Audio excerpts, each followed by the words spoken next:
think I care for that. It kind of bothers my ears toward the end there. Welcome in, guys. Good morning. Good morning. Let's see. We got to get Miss Dolphin up here as well. There we go. Now we got her. Um, so good morning, everyone. Good morning, my co-host. How are you guys this morning? You like that intro Good. music? Sorry. Forrest says he likes the intro music. Firefly did too, but that little squealing toward the end kind of bothers me my ears a little bit. Is it just me? Hmm. No.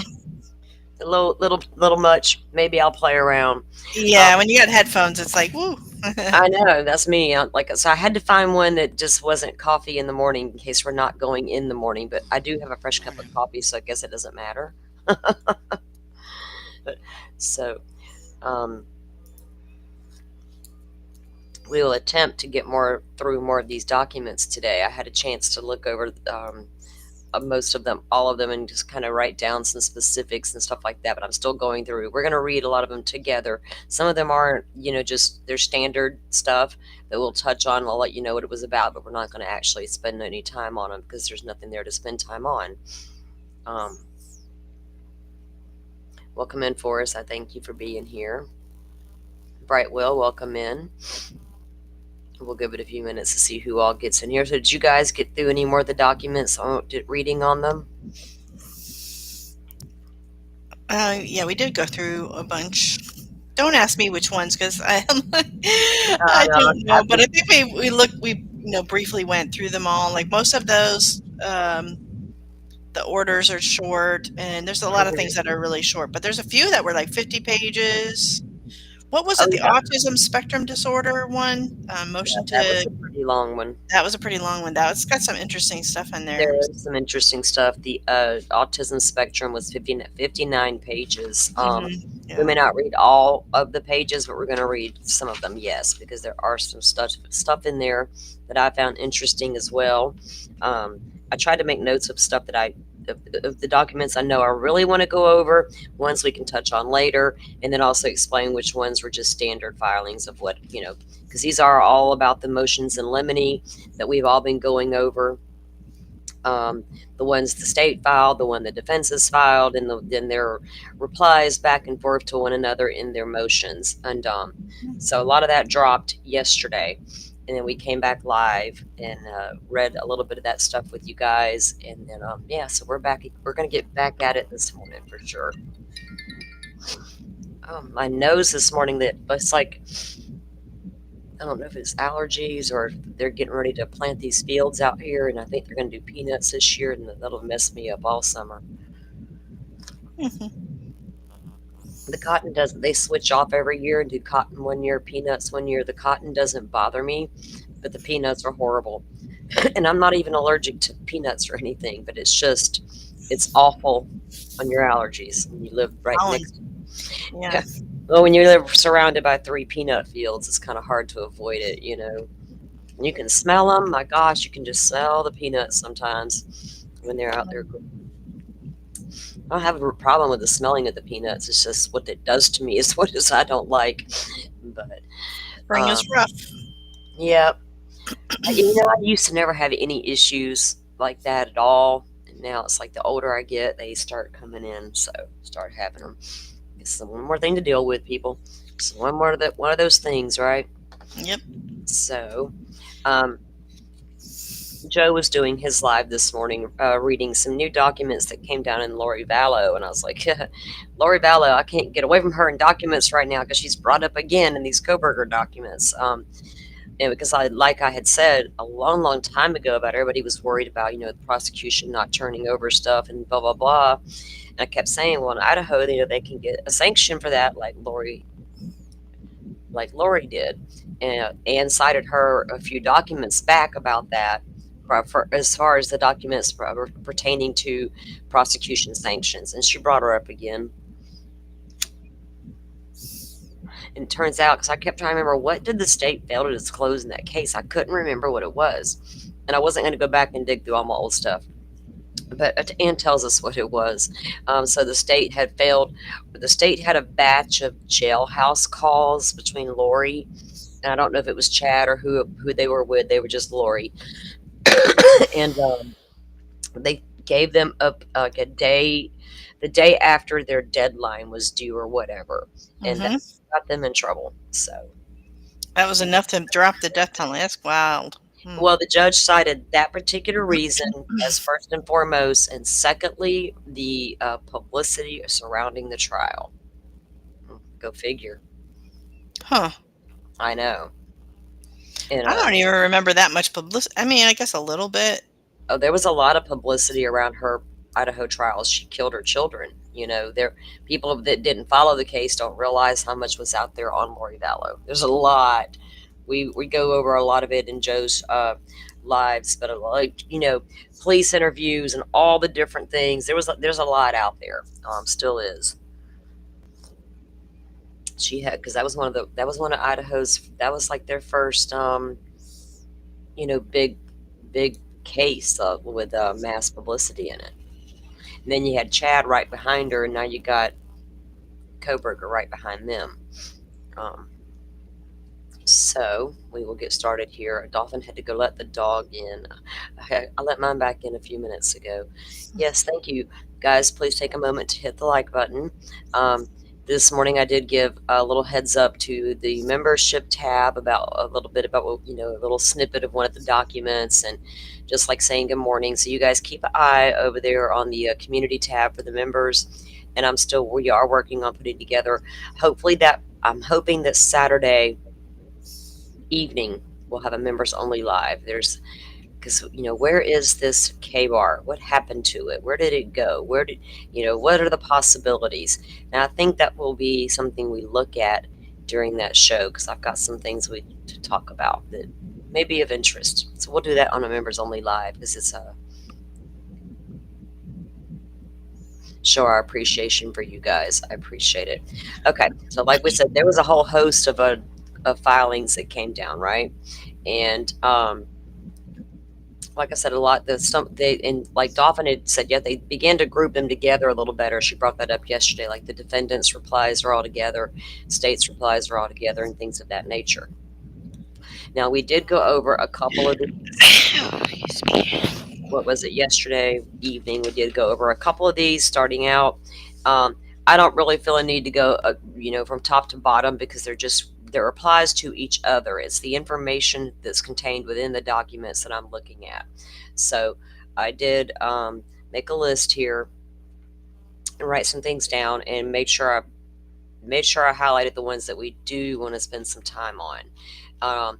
If you go back up here to the top, I'm going to pull the screen up for you guys, but I got to pull the document up one at a time.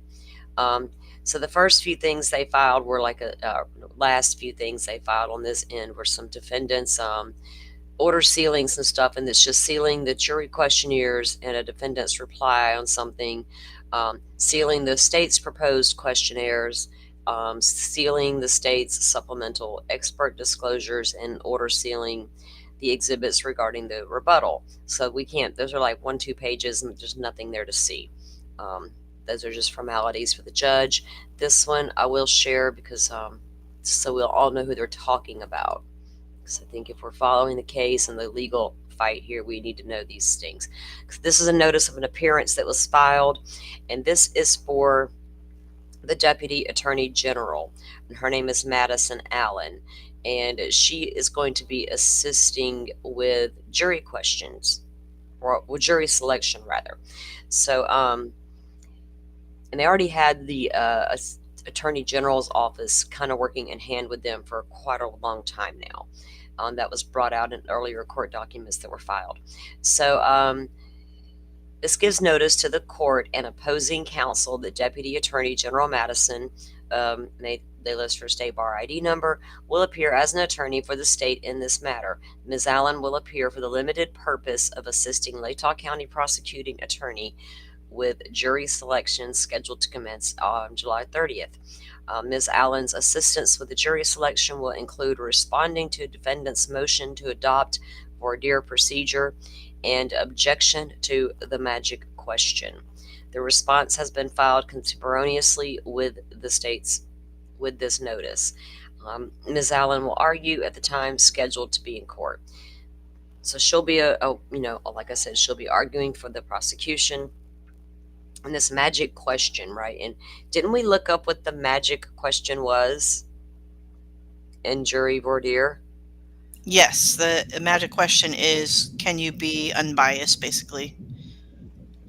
Like that's the magic question, right? Yeah, Like I that's such a mean, simple. You should all yes, you're always should be asked that.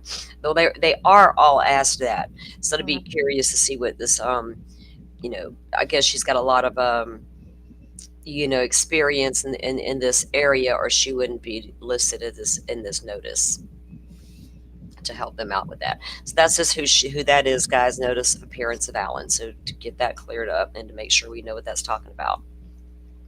Okay. So then they moved into the next one down was the state supplemental exhibit for expert disclosure, law enforcement. This list also includes all those experts that they had asked to keep out all those experts, but this is about something different. This is about all their. Um, Let me get back to where I just was at right here. are you showing the document, or I No, don't I'm see about to the pull it up. I have to take them down and pull them oh, up. okay, I gotcha. can't keep the list up and just click in them. It won't open them. I have to take them down, then reopen it. And I was just going through my list to make sure I pulled the next one up that I needed to pull up instead of going. Okay, I just wanna make sure you didn't think you Yeah, already had it. no, Okay. thank you though. So this one, I was reading from my paper before I even pulled it up. So this one, like I said, this one is the state's supplemental exhibit for the experts disclosures. Um, and they didn't want the certain experts in testifying, and then the states replied back, well, here's what here's how we're verifying what they're going to testify to. Um, and it's following the exhibit supplemental, the expert disclosures previously filed. The state is including the following, and it just lists all the reports. So for Douglas, for FOA, Michael Douglas, they had attached his document and they provided it in file AV 832. And then Lawrence Mowry, they wanted to keep him out as well. And he has a whole list of narratives, supplemental narrative reports marked that are law enforcement reports. And that's what all of those are that they have marked that he will be testifying to. They wanted to keep Jenny Ayers out as well. She's with the ISP, and they're citing her lab report number 11 and lab report number 25. This is the state backing up what they're saying is why they're bringing these people in, and why the judge should allow them versus not allow them. Lab reports of Catherine White, and she's got lab report 6 and 16. Taylor Mike's got lab report 4, 1, 17, and 20. Tara Martinez, and these are all ISP lab workers. We looked at them the other day. All of her lab reports, she did quite a bit, it looks like 5, 10, 11, 19, 21, 23, 24, 25, 27. 30 must be a video file.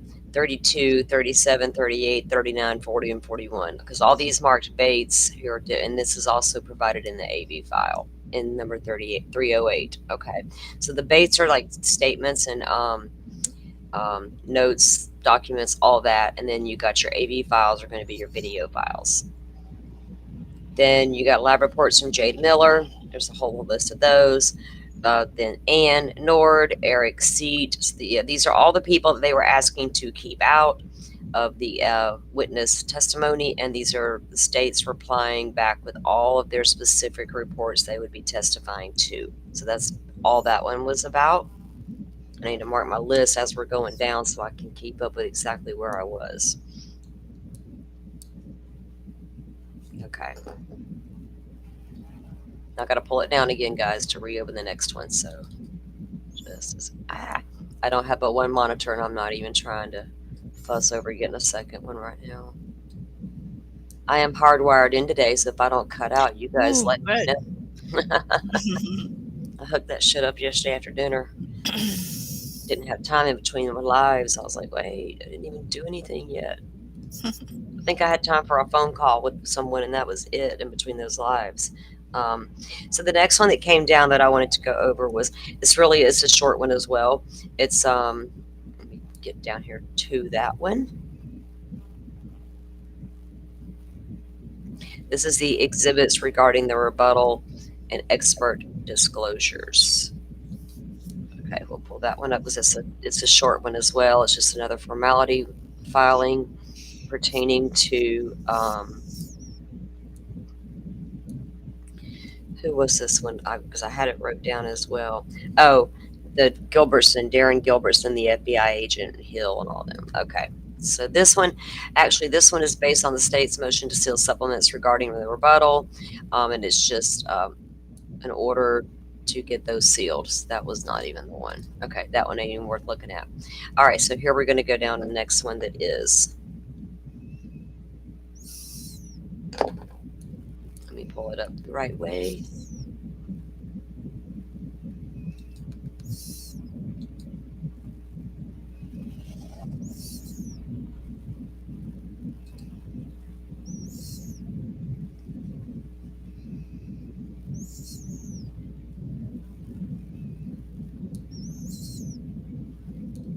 Okay, the next one that they came, it's a 9-page.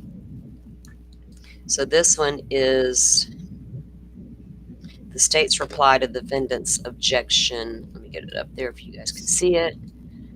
Okay. So this one is the state's reply to the defendant's objection to the state's motion in limine about the demonstrative exhibit. Now this one has some email exchange between Taylor and Jennings, because remember, Anne has a problem with their little house. Okay, sorry. Yep.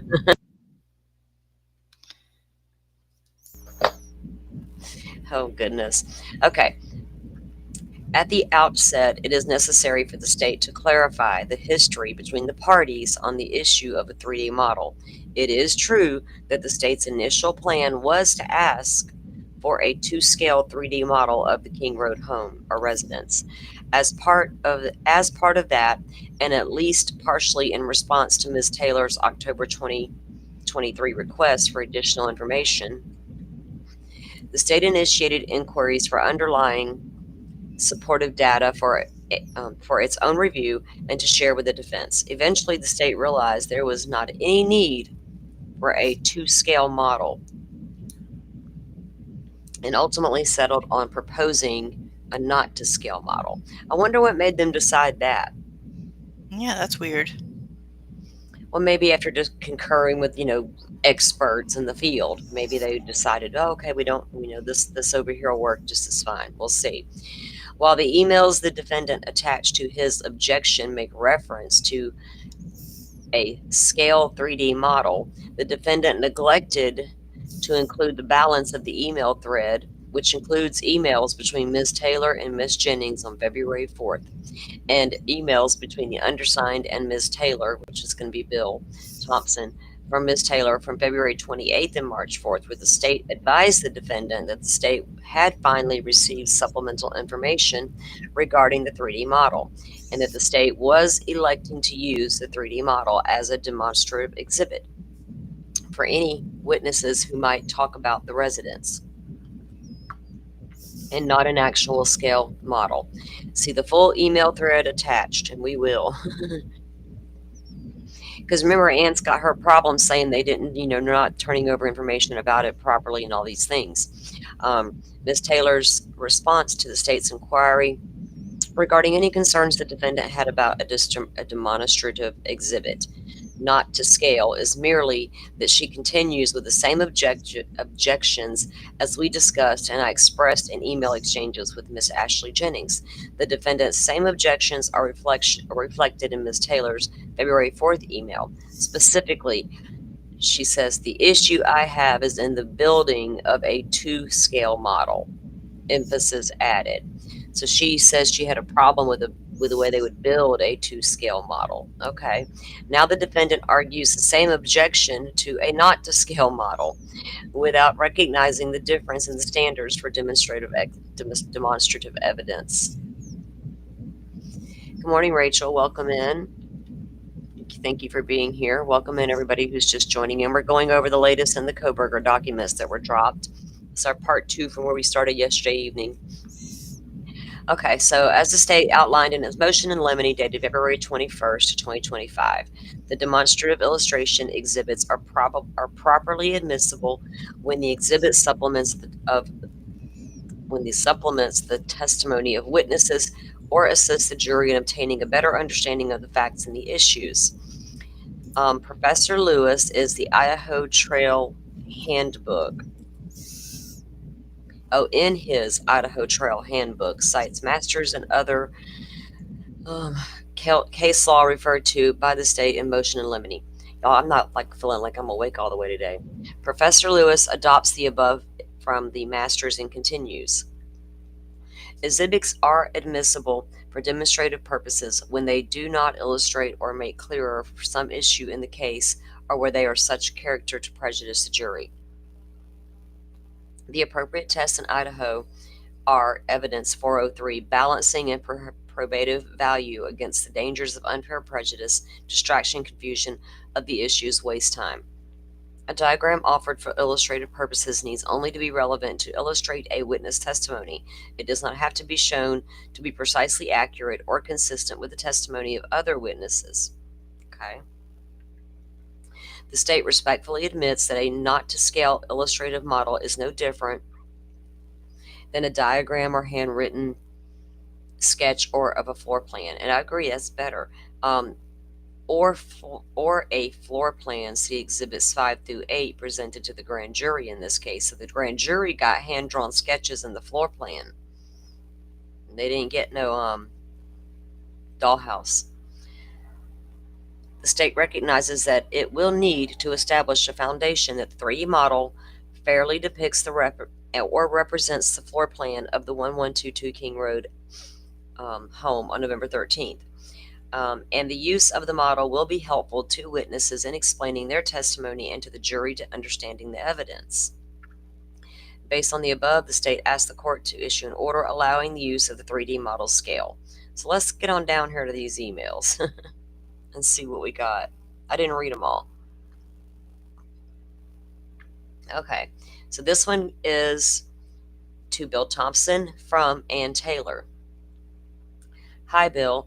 I have had an opportunity to review your email and the file attached. I continue with the same objections as we discussed, and as I expressed in email exchanges with Ashley. The additional discovery and proposed use do not alleviate my concerns. I did see your motion in limine and plan to respond. Thanks, Ann. And then there's some redacted information there. He responds, Hi, Ann. This week we received supplemental information from the FBI regarding the 3D model, and it's being added to discovery. Courtesy copy attached. Oh, a courtesy copy is attached, Ann. None of that digging around for it. Thank you, Bill. As Ashley and I visited with you last week, we only want to use this as a demonstrative exhibit for any witness who might talk about the residence, not an actual scale model. You seemed reluctant, so we are wondering what your concerns are and how we might try to address them. Thanks, Bill.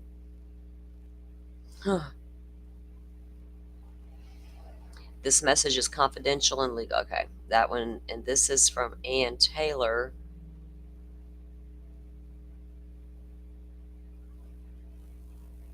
All right, we can't see with that one. We can't even click on the links, can we? All right, to Ashley concerning the model. And this is from Ann Taylor to Ashley Jennings, the prosecution. The issue I have in the building of a 2-scale model, this relies on expertise. I need to know who is doing it, their qualifications, the data they rely on, and what programs they use to construct the model. I need this information so I can have an expert help me understand the model and make a decision. This was something we requested back in the fall/winter of 2023. When we learned of this, I don't think we have the reports, photographs, or measurements taken to support the construction of the dollhouse. Damn it. Sorry about knocking something off my table. Whoa. Okay. I don't know who is constructing it or of their qualifications. Why does she want to use the term like dollhouse? I mean, we all joke about it because shit like that. I appreciate you explaining why you want to use it and also want us to resolve any many issues between ourselves and as we reasonably can. Will you provide us with the background information so I can work with our expert to understand how this model is being constructed? I cannot stipulate to something I do not understand or do not yet understand. Thanks, Anne. Good morning, Need Some Z's. Welcome in. Okay, Anne responds, the physical model has not been completed. Or no, they respond to Anne. I'm sorry, Ashley responding to Anne. Anne, the physical model has not been completed. All that we have at this point is the drawing which we were just provided, and you now have. Our hope is to have either your agreement or a court order before expanding, expending the time and resources to do the actual construction. I note the exhibit list is due April 21st, 2025, with copies to be exchanged at that point. I should also add that very little details will be demonstrated within the house. My understanding is only walls and doors will be present, no placement of bodies. This model is to help the jury in understanding the layout of the house, which, as you know, is odd. The model could be used for solely demonstrative purposes. However, our thoughts are that it would be beneficial for the jury to have context for the layout while deliberating, which means we would need to admit is as an exhibit. I was hopeful that we could proactively take care of some of the more routine and equally beneficial items, such as this, as they come up. Thank you, Ashley. What are y'all talking about? Dolphin hadn't been completed yet. What did I miss? House Oh, model. well, when was this email finished February out? of this year. Yeah. And it should, you're low. Let me see if I can turn you up back here. Let's see if it's that. Okay. Oops. Oh, there you are. Welcome in, Joe Schmo. Didn't see you back there. You snuck in on me. Interesting. Yeah. That's one of the things that Koberger talked about in his final paper. There was that a model, 2D model or 3D model Mhm. should be to scale, or else it could be inadmissible. Wasn't that one Well, of the? Anne's kind of is starting to agree. She's going to agree at some point on what kind they can use, but then she's also want to know ever the details, and of course she's going to need them. Who's doing it? How they doing it? What model they're using, and things of that nature. Because she's got to make sure it's accurate as well. But because we were wondering if they were going to do a full-on Pharaoh crime scene type thing with the bodies there and all the things, right? And they're not doing it that way, like they could possibly do. We've seen what they can do, and so they're not even using using it in that way. I'm just curious about when they actually completed it, because we don't want sanctions. So what date were things completed? What date did you turn things over? I'm trying to pay attention to that kind of stuff too. There's a lot in these files that I find that stick out. And it's like I go back and wait, what date was this and that? Because y'all can't be sketchy on us now.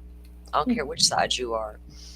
Okay, so then we go on to the next one, and this one is to Ashley from Ann Taylor. And it says, "Hi, Ashley. I am surprised to see this email. I did not see this 3D model drawing in Discovery, nor did I see it in Expert Disclosures. I need a lot more information, and I need to see this in person, likely with an expert. I cannot stipulate, especially without full discovery and expert opinion. Please provide all materials as well as when and where the model is available for our viewing. Thanks, Anne." And then Ashley replies, "We would like to use a 2-scale 3D model of the residence at trial. We anticipate this will be on wheels and now 2-scale, but it's going to be on wheels, and each of the floor's residents will detach. I have included a picture of the model. Would you stipulate the entry of this model? We intend to file a motion with the court for the issue."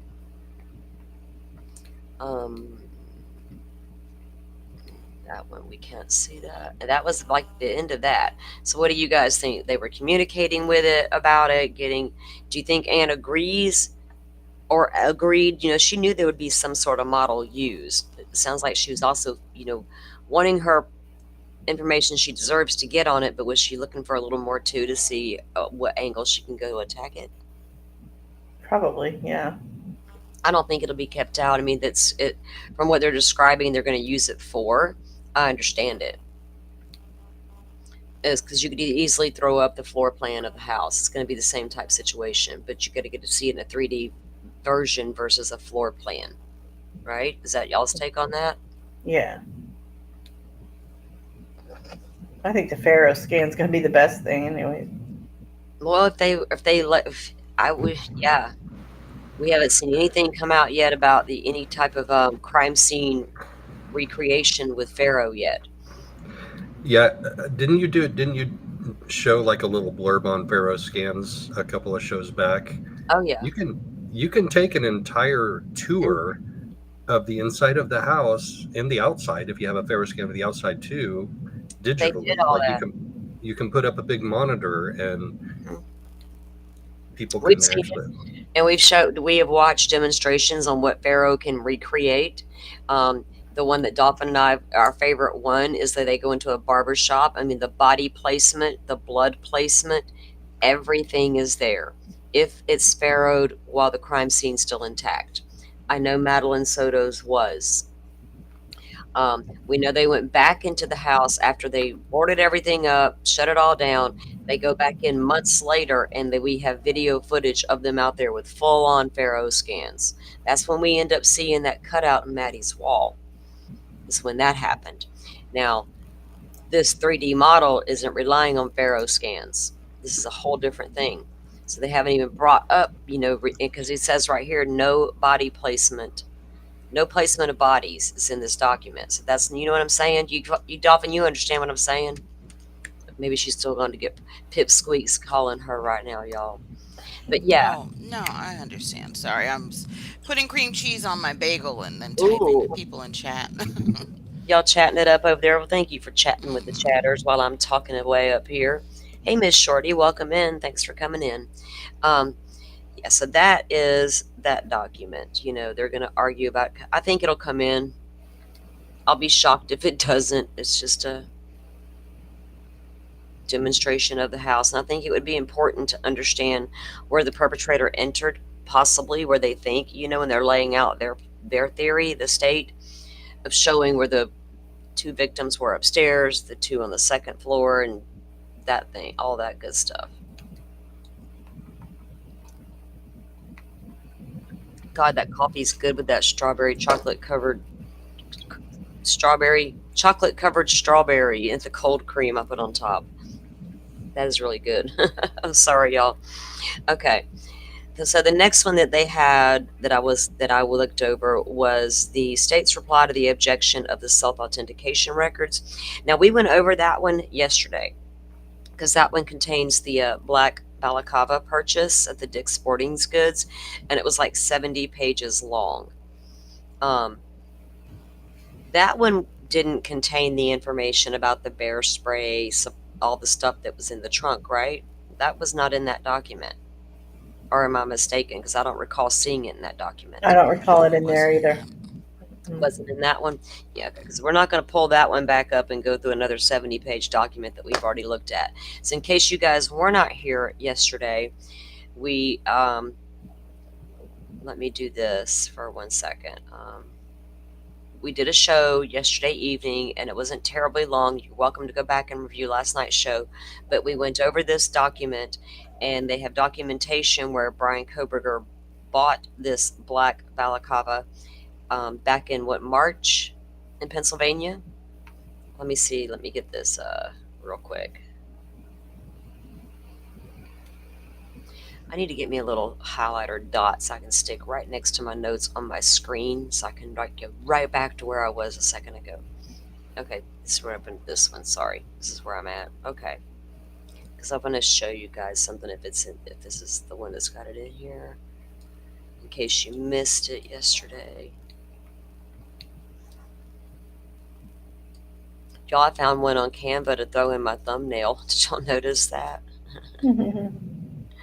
I did. I just typed it in and I was like, oh, look, they actually have some. I was doing a search for, I don't remember what today, but baklava came up. The dessert baklava. So I don't know if Gosh. did I say baklava somewhere or did it Yeah, you said misinterpret it. balaclava? Maybe I did. Who knows? Your phone No, was listening. I You're- mentioned in chat. I I mentioned in do chat remember that. yesterday that That's I right. mentioned in Oh, chat I was getting it confused. no, But no. you know how it suggests stuff, so I'm like, okay. Thought Yeah, that was funny. yeah. Right? It suggests stuff to you once you start looking at it or you talk about it. Like you sit in your room and you think out loud, I think I might want to get me a K-bar. Well, the next thing you know, your phone's showing you damn K-bars. But you got to say it out loud. Unless our phones are reading our mind. Sometimes I think the phone is reading my mind. I don't want to look at K bars personally. But you know how you sit there and you're Yeah. talking and the next thing, my son and I have noticed it. Many of my friends have noticed it. We can have a conversation about a particular thing. The next thing you know, that shit's showing up in your feed somewhere. Yeah. It's like, what is going on here? Don't do that. That's not cool. I can see if I search it right, and then it Yeah. comes up more and more. I understand that. But for you, my phone to hear me talking about things, and the next thing I know, I'm getting shown ads for that thing. That's what I mean. I did searches for balaclava, but I did not do any baklava searches. So I just thought that was weird. But Yeah, it's definitely not a coincidence, though. right. Well, you know what they say about some people believe in coincidences and some don't. It's crazy. Okay, so that like I said, good guys go back, and we even a show before that is when Dolphin pulled up the images of this particular balaclava, and we were able to look at it and all the things and take a really good look at what it actually looked like on someone's face and what you could see and couldn't see, right? Because you couldn't see much except for some eyebrows. We have to be honest about that one. Okay, so that was the one we did go over about the self-authenticating of the records. And remember, there's a whole host of records that's going to include all of those of the bank records and the video footage and all that, and how they plan to certify that all that is true and accurate.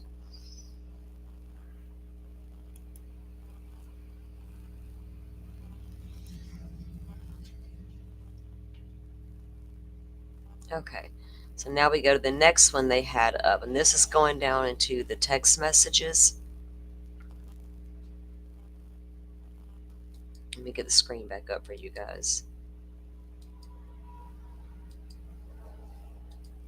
And what do I got going on back here?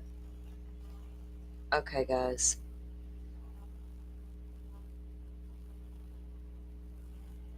Rachel, welcome in. If I didn't see you or say that yet, I'm sorry.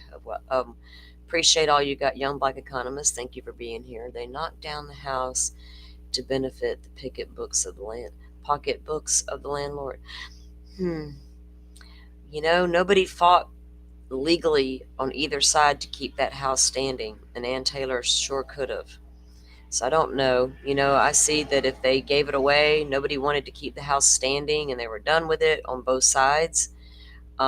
Once it was gifted to the university, it's not their fault if they, you know what I mean? Because there could have been a court order to keep that house standing. So I get people's concerns, and I have mixed feelings on the house being there. You know, I do, because personally, I wished it was still up so everybody else's mind would be at ease. It doesn't bother me one way or the other.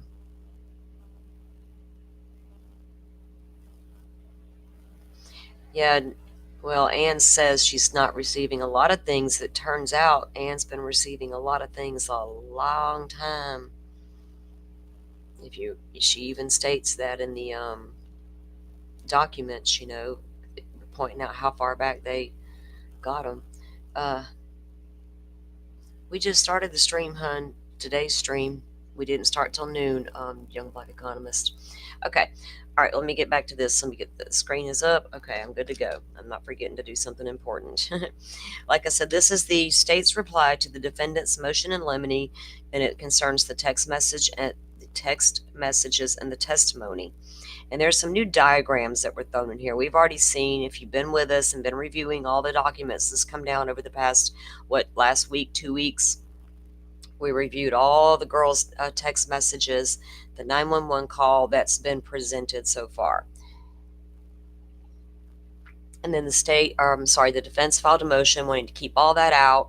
Some of that's hearsay and all the things they want to call it. So they broke this down into some little diagrams for us, and they're like, the following phone records are from November 13th between 2:10 a.m. and 4:37. Starting at 4:19 a.m., Dylan makes statements to Bethany regarding seeing an unknown male in the residence. The statements are immediately after she perceived this event. In addition, Dylan and Bethany are under stress of excitement caused by this startling event or condition. And remember, they were arguing what was hearsay, what was excited utterance, all the things. I knew.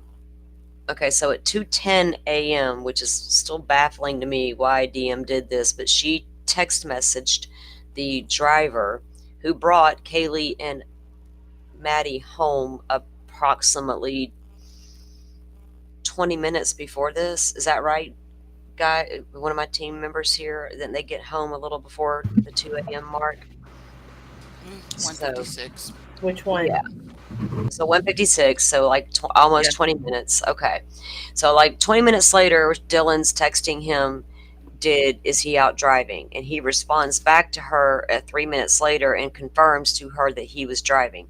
It says, authority for admission, those are not hearsay, and they're not for the truth of the matter as are asserted. So what are they doing? Establishing a timeline of when Dylan was awake. 2:53 a.m. is the Maddie called to Bethany. Again, they're saying that is not hearsay, not a statement. Okay. And remember, this is the state's reply to the defendant's motion. And then at 4:19, the Bethany to Dylan call. The record of the call itself is not hearsay since it is not a statement. In addition, Bethany and Dylan should be able to testify regarding what was discussed during their phone. So the defense wants them just to get up there and tell it, not have this presented instead, right? The actual messages. Which I don't know why they don't want the messages in if they're going to get up there and testify to what was in the messages. Like, let's bring in the messages in, weirdos. All right, 4:20, Dylan calls Xana, not hearsay and not a statement. 4:20, same thing. That was the Dylan call to Kaylee. Now remember, the car speeds away at a high rate of speed at approximately 4:20. So at 4:19 and 4:20, you've got things happening inside that house. Bethany is calling Dylan on the phone at 4:19. Car speeds away at 4:20 at a high rate of speed. Did that girl look out her window and see a car speeding away at a high rate of speed down the street? So much for running naked man. And that was never put in the PCA. And you wonder why? Maybe because they didn't want to startle the guy that a witness also saw your car, not just your bushy eyebrows. Could be.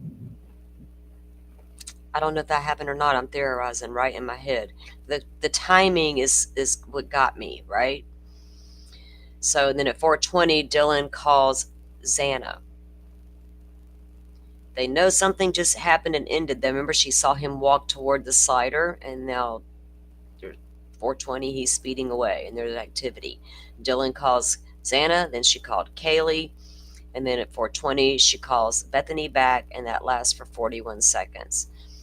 Is that the time? Is that the call where Bethany's like, run down here now? Probably, yeah. Yeah, the record of the call itself is not hearsay since it is not a statement. In addition, Bethany and Dylan should be able to testify regarding what was discussed during the phone call at present sense impressions or excited utterances. Okay. Then you got 4:21, Bethany called Xana. Same thing, not hearsay, not a statement. That the 421 call, they're the same thing, and the 422 call. And those were Bethany to Xana, Dylan to Maddie, and Bethany over to Ethan. At 422, the Dylan to Bethany call, where she hadn't run down there yet, so that wasn't that call. So Dylan called Bethany at 422. No one is answering. That is what they're going to call present sense impression and or excited. So that one they're not including it as not hearsay, not a statement. They have that one totally different. These 3 blocks here at the bottom. Can you guys see good? Okay, so that would include the 422 call Dylan to Bethany. No one is answering.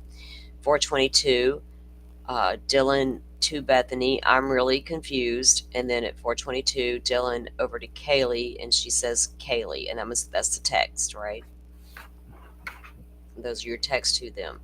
So they got the last one to Kaylee as not hearsay and not for truth of the matter.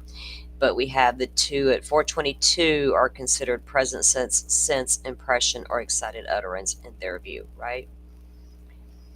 Then you got your 422 mark was Dylan to Kaylee. What's going on? Present sense, impression, or excited utterance. They have them color coded too, guys, if you notice, green and blue.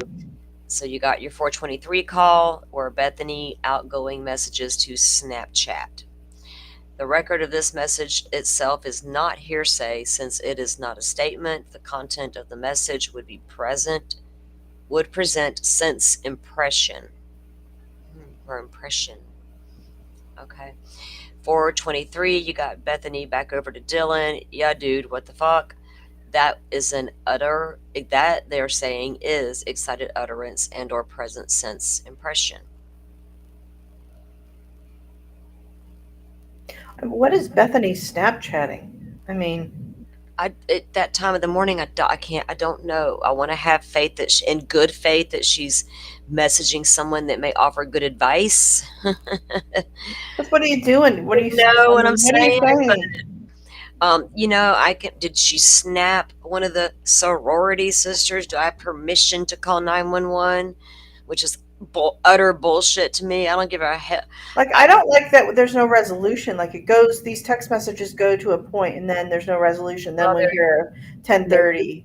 Well, maybe there's more, each side's going to put in what they want us to see. I don't know.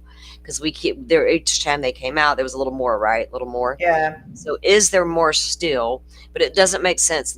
I don't think if you are still not you, but anybody who's still racking their brain over what these girls were doing, we might just be killing brain cells for no reason. Because I don't know if there's ever going to be an explanation for it. You know what I mean? That's just what they do. Other than the freaking obvious, right? I Yeah. think the obvious answers staring us right in the face of exactly what was going on with these two, and it is what it is. It's like when my kid wants to act stupid, I just got to accept it at some point. To hand down the punishment, take care of business at hand, but I just got to accept my child was stupid.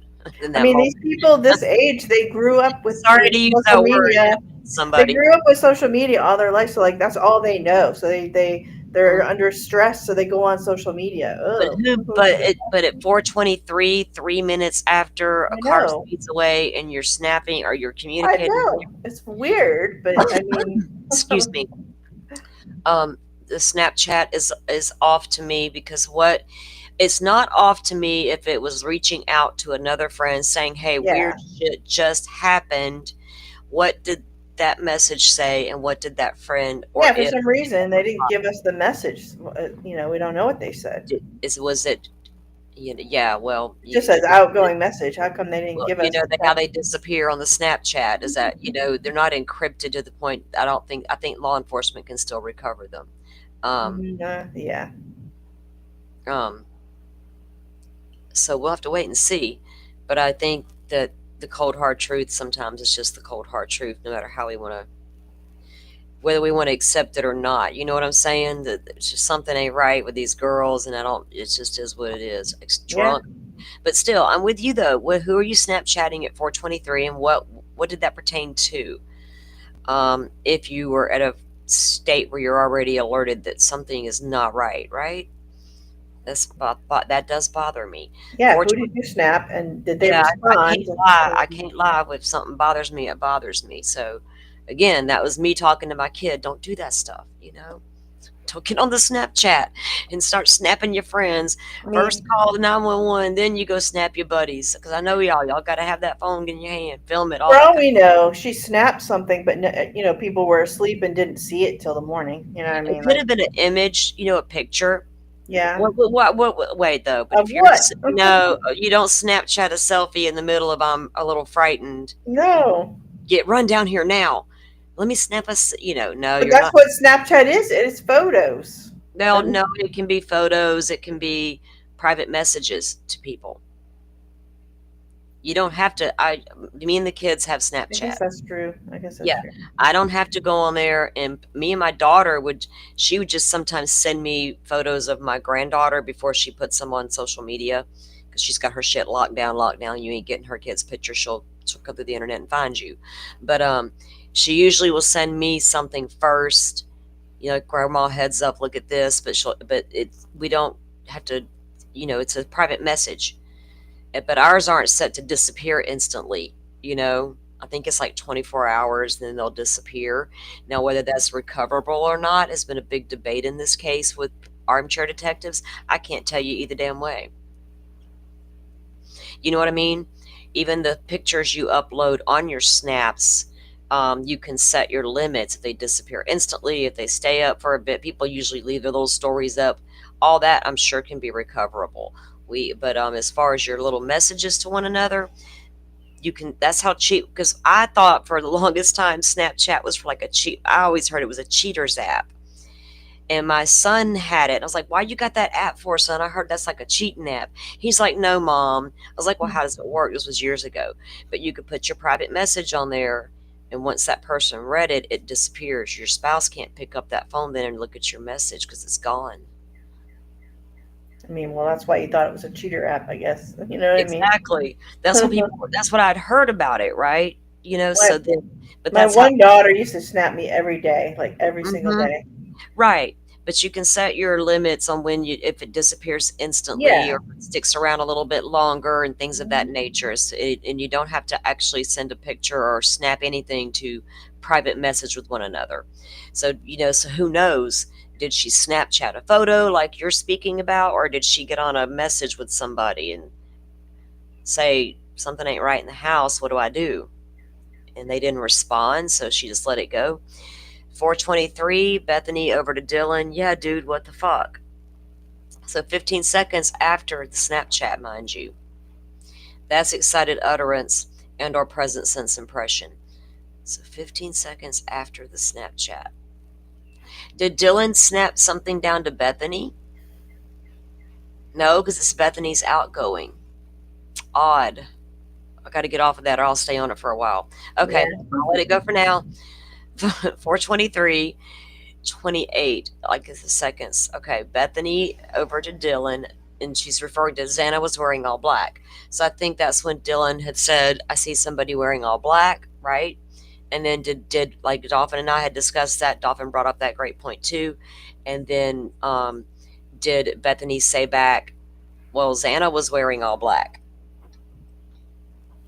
Because then right after that, Dylan says back to Bethany, of course, I'm freaking out. And they got those down as excited utterance and present sense impression as well. And then again at 4:23, Dylan back over to Bethany. No, it's like a ski mask almost. Excited utterance or present sense impression. Okay, and then at 4:23, you got Bethany back over to Dylan. Shut the fuck up. Excited utterance and or present sense impression.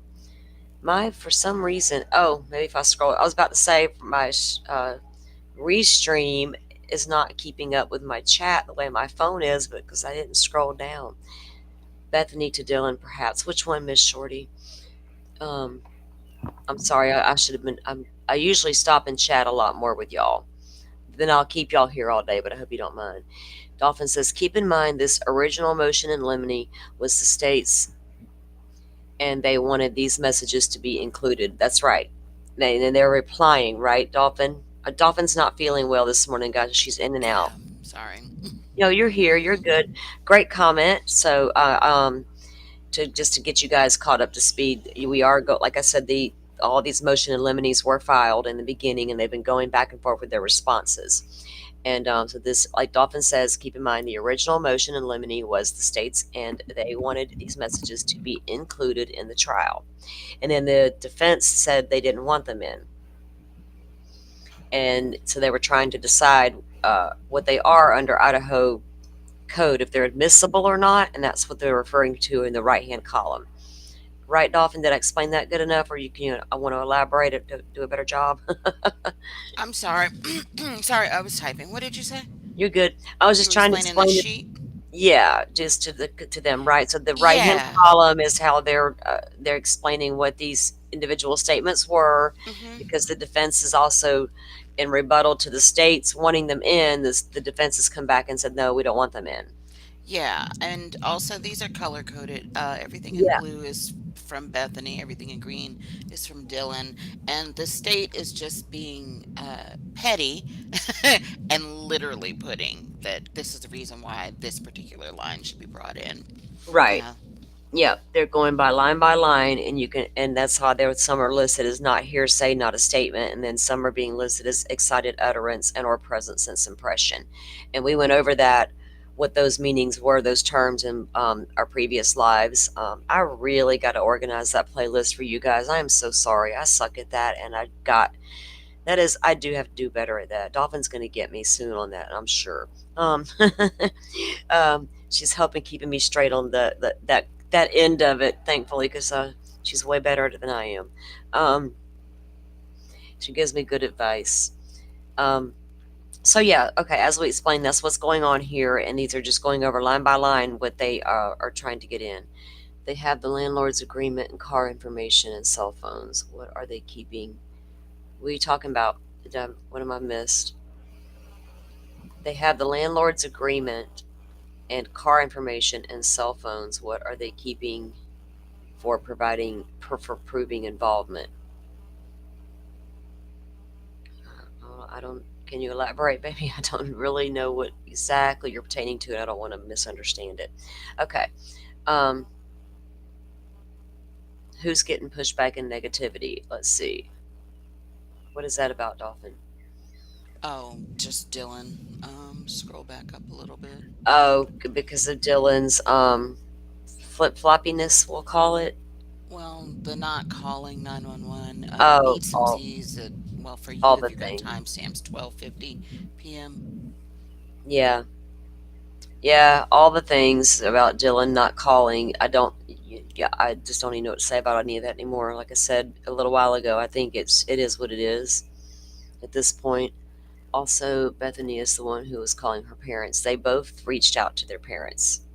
So, we went over all these messages already. We're just kind of like going back over these are the new diagrams they just put out with this particular filing. This is a new filing they put out with their little statements here on the right-hand column. So, then she says, shut the fuck up. And then at 4:23, 3 minutes, almost 4 full minutes after the car speeds away, Bethany over to Dylan actually is all that's uttered. And they got that as excited utterance or present sense impression. All right, Forrest. I got mine's in there making noise now. Like, what is that dog doing in there? Probably need to go check. She's probably trying to get into something. Usually she doesn't. All right, at 4:23, Dylan over to Bethany. Like he had some type. Something, is that supposed to be something? Yeah, Like something he had something over his forehead and a little on around the his mouth. or something, or on his Yeah, a mouth. little Yeah. on his mouth. That will be looked at as the state says excited utterance and or present sense impression. Then at 4:24, Dylan back over to Bethany. Bethany, I'm not kidding. I'm so freaked out. They're going to say that is excited utterance or present sense impression. And then at 4:27, Bethany back over to Dylan. So am I. Same thing. 4:24, Dylan to Bethany. Phone is going to die. Fuck. That's excited utterance or present sense impression.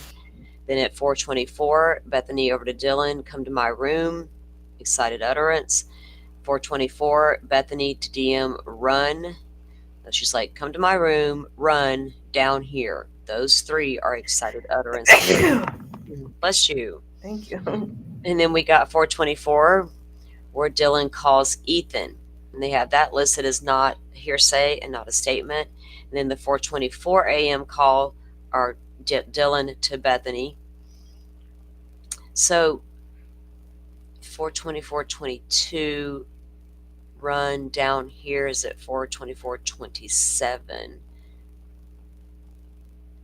And at 4:25:16, is Dylan not down there yet? Bethany to Dylan. So she didn't just run on down there, did she? She took a second. Yeah, I don't She think grab she her went charger. downstairs right away. Because I Yeah. think they make more calls to the Okay, other so they got students in some the more house stuff going out afterwards. in the meantime. Yes, so she didn't run down there just in that moment. I gotcha. Gotcha. Thanks for the little visual. At that time, just because when we're reading, we have read so many of this stuff with timestamps and dates, and it's like it's all just like, so I'm like, when I see it again, I'm like, holy, okay, I could make it more sense in my head a little bit. At 4:27, we have Dylan, an outgoing call. It doesn't state who or anything like that. Not hearsay, not a statement. And then at 4:27, Dylan with a outgoing message to Snap. Now, see, that one distinctly says message on Snap. And the other one didn't, did it, Firefly? It just said Outgoing message. I think it did say outgoing message. say message. Okay. Yeah. So now we got Dylan at 4:27. Are they snapping each other as well as DMing each other? Or, you know what I mean? I don't know. Yes, we would love to know what the parents said to these girls, right, guys, when they were messaging with their parents and calling them? What did you say to your parents, and what did they say back? That's huge to me because I'm a parent and I want to know. Hey, wait, at 4:27:11 and 11 seconds, who's the outgoing call to? It does From not him. state. On that one, it doesn't say. Oh, okay, yeah. Because on the other ones, it'll say outgoing call to Ethan or Susanna or. I believe, if I'm not mistaken, in the other documents where we have these messages, it's listed in the same manner, outgoing call, without saying who it was to. I think. I'm going to have to go back and I want to go, but now that I got this chart, right, and I got the other messages, I want to go back and compare things and see Yeah, if I yeah, yeah. what discrepancies, what differences, not discrepancies, what differences I see. So yeah, that's on my list. I'm not, have I been cutting out, guys? No. We need to play a test video soon to see if it runs without going swamp signally on us. I haven't heard any breaks. Mm-mm. Yay. Maybe we did good getting that cable hooked up. All right. So at 4:25, Bethany over to Dylan, not hearsay, and then at 4:27, Dylan, that outgoing call and the Snapchat message. Okay. Then so at 10 seconds later, she has another Snapchat going out. Mhm. Gosh, what are you girls doing? The state has known the entire time the defense was going to be able to come at these girls. And all because of the way things unfolded. You know what I mean? And the things they were saying and doing. Well, we just be fair. Let's be honest. Because we've all had the same damn questions. We cannot deny. I won't deny. Okay. The state's evidence will show that Dylan and Bethany went to sleep. See, this is something we were discussing the other day. Dolphin, Firefly, Yeah. Joe, if you're still here, if you were listening in on this that conversation, I can't recall if you were on He's got panel a or Zoom. not. He's got a Zoom call. He said so. Oh, okay. Y'all, that back panel. Okay. Yeah. I don't know who's with me up here and who isn't. I guess it might just be me and Firefly, and that's awesome. Okay. So we were talking about, did they ever go to sleep? Doesn't Right? sound. Yeah. Mm-hmm. We were like, it didn't sound like it with the way they laid out all these messages and the calls. Right here it says, am I echoey to you guys? No. Okay, good. Maybe it's just my headset acting a fool on me. I heard a little back noise. Okay. The state's evidence will show that Dylan and Bethany went to sleep after 4:37. The state seeks to introduce the following phone records from the next morning from Dylan and Bethany. Remember that conversation, Dolphin? We were wondering if these girls would sleep at all. So they're pointing out at 10:23 a.m. Are you? Yeah. To Dylan over to Maddie. Are you up? So that's the first when they when they go to bed after the 4:37 mark. It says right up here at the top. I'm sorry, we skipped this. Okay, so they got at 4:27. Dylan calls Kaylee. At 4:28, Dylan called Xana. 4:29, Bethany called Maddie. At 4:30, Bethany calls Maddie again, and at 4:30, Bethany calls Kaylee. 4:30, she calls Kaylee again. 4:32, Dylan texts Kaylee. 4:34, Bethany accessed Snapchat. At 4:37, Bethany accessed Instagram. Accessed and messaged, that's different language, right? So we got a lot of activity right there in a matter of minutes of them trying to reach their roommates. Nothing. All right. So 4:37, it ends with that access to the Instagram account through Bethany. They go to sleep. And then they wake up at 10:30. Don't we have some documents saying they were up at 8:30? Yeah. They were up before that. The state in this document has Mhm. left out a bunch of stuff that the defense Yeah. in one of their documents included. There's a lot more Exactly. stuff between those hours. They did a lot of stuff, but if you look at the 10:23 a.m. DM to MM, are you up? So that tells me they thought the reason they weren't answering the phone was because they fell asleep. Well, yeah, they Right, so assumed in the end that they were all just passed out, right? they were curious about the noise and everything, but they had no idea what happened and just Yeah, thought, I'm not. yeah, right? Yeah, so they went to exactly. I get that, and that's exactly what happened apparently. Mhm. But timeline here, because they went to sleep at 4:37, and I'm thinking back on other things we've seen with timestamps on it. So I'm gonna have to sit down, like Dolphin said, they're leaving out some things because it says the state seeks to introduce the following phone records from the next morning. Because first I tell you they went to sleep at 4:37. It's kind of like word salad, a little tricky here. The next thing they want you to know is this 10:32 mark. But they were up long before that, right? We know they were because they were up texting the dad, calling the dad, things of that nature. So I got to pull all that information together and build this timeline accurately. I'm going to do Ann a favor. She mentions something in a document, and I thought, hold on, Ann, let me get that together for you. And when we get to it, I'll point it out. Let us help you out with some of this stuff, Ann. And the state too, apparently. Can I get y'all's timeline right? Let me get all this shit in order for y'all at one time. Goodness gracious. Okay, the above records are not hearsay, blah, blah, blah. They're analyzed copies and da, da, da. Conclusion. The state respectfully requests the court's approval in limine for admission of the above described phone records for Dylan and Bethany. Let them in. I say let them in. Any statements made between Dylan and Bethany prior to approximately 4:37. The jury needs to make up their own minds about these messages. Period. Because they used them in the PCA to establish a timeline. It says so. They download from the roommates' phones, Dylan and Bethany. So it's absolutely all out there in discovery. So they should be allowed.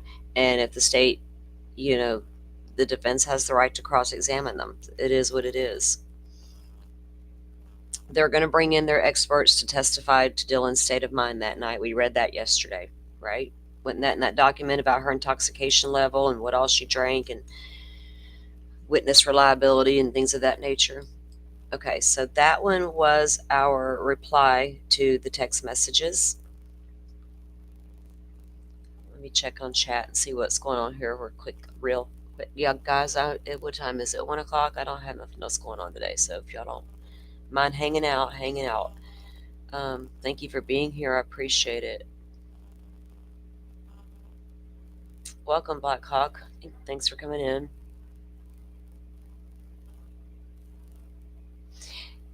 Okay, I'm seeing comments now. Let me get me. I can't get it. I shouldn't have it open on two screens, but I do. It's easier to keep up sometimes. Um,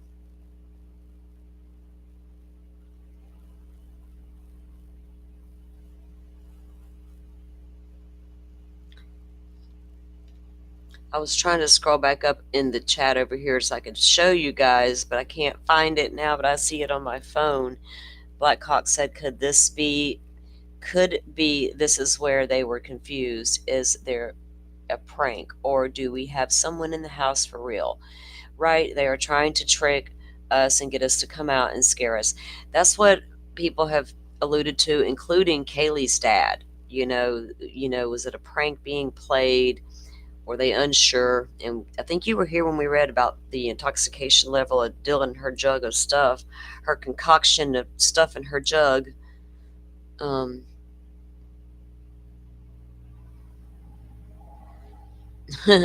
Young black economist. I wasn't going to say it out loud because I'm not a blonde, but I didn't want to offend blondes.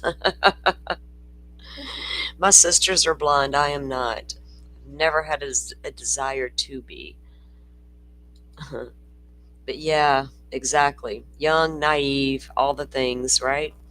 All right, let me pull up this next document. Let me mark this one off my list that we did go over because I was going to be the state's motion or the state's reply to the defense objection to the state's motion in limine referring to the 911 calls. Lord, these documents have long names when they're my objection to your objection to that objection I filed 13 months ago. First objection. Quick thing before I you know, get start on with the this. trial. Jeez. What was that, Dolphin? I'm I just sorry. want to say one thing before you start this next Yes, ma'am. document. Everybody can go back and forth, about what these texts are, what these girls did, and everything. The bottom line, like the facts of this matter, are that the Mhm. state has been the entire time trying to portray this situation in one way, and then the text messages and the phone calls and all of that show you something completely different. Even Yep, in that document, she's saying, "Oh, they went to sleep after 4 or something or whatever." Well, that's not true. So I do agree with, people in chat. These messages need to come in, they do. and you let the jury see, Exactly. That's what let them decide, Mhm. That's what I'm saying. what went on, Yep. who was in what state of mind, Yes. yada And yada. I I think mean, that's the state fair. should have just been honest in the very beginning I believe so too. I and think said, our main witness was drunk, or yeah, whatever. I don't think maybe people were going to do their thing no matter what, Mhm. right, on the Mhm. YouTube streets. But I think it would have been better to come on out with it because they would have been deciding on all these experts that were going to come in and testify to all the stuff Mhm. we're saying now about these damn witnesses' state of minds that night. So Right. It all makes them look so much worse, the state Mhm. look so much worse because they tried to sanitize the situation with the two surviving roommates. Right. You Well, know? they're going to say, well, we were trying to protect these roommates from what we knew was coming. Well, I'm sorry, sir, but it is what it is. We see it playing out, and I think because I tried to give them the benefit of the doubt from the beginning, but I also Yep. have a lot of questions because what's going on here, especially when I heard there were two surviving roommates. I thought, goodness gracious!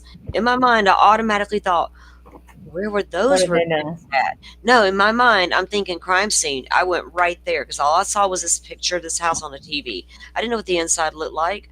I saw the picture of the house on TV on the news. Then I heard there were two surviving roommates, and I thought, where the hell were these surviving roommates at? Where were the unfortunate four that are no longer with us?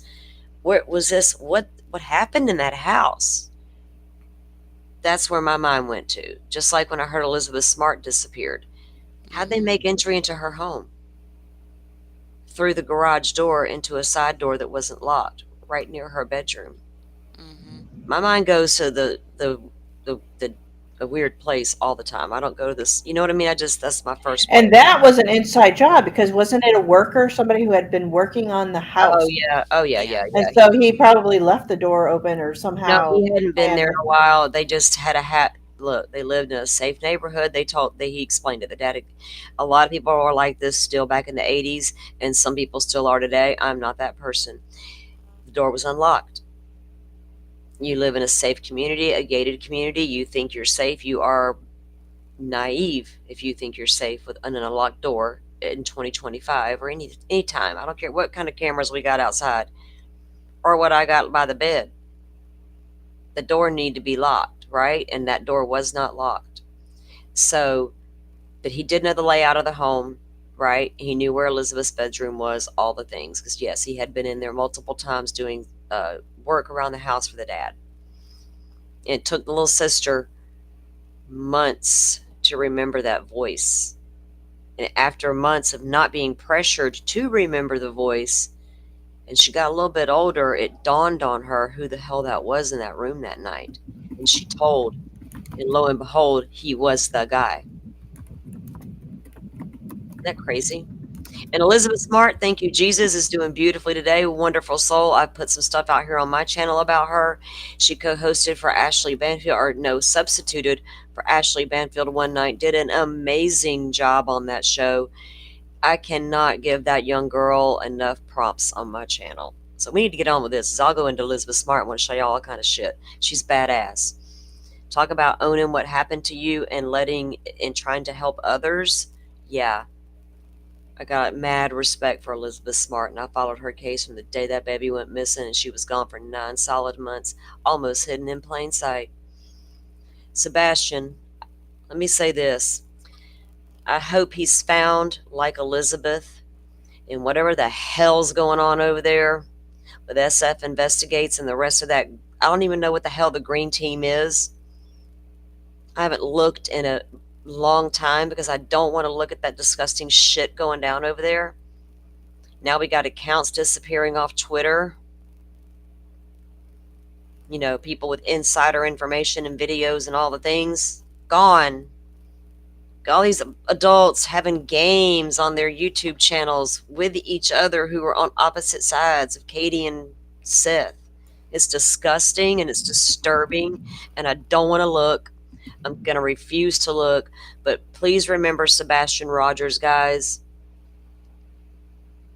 Wasn't it just the year anniversary for him? And I need to stop before I get emotional about it, because he disappeared Mhm. the same day Maddie did, right? Mm-hmm. And what we see happening over there in that case right now blows my mind. And I never want to see it happening in another missing child's case. Because if there is some perpetrator out there with Sebastian, he's fucking laughing his ass off at everybody over there having fun with that case and blaming each other and blah, blah, blah, blah, blah.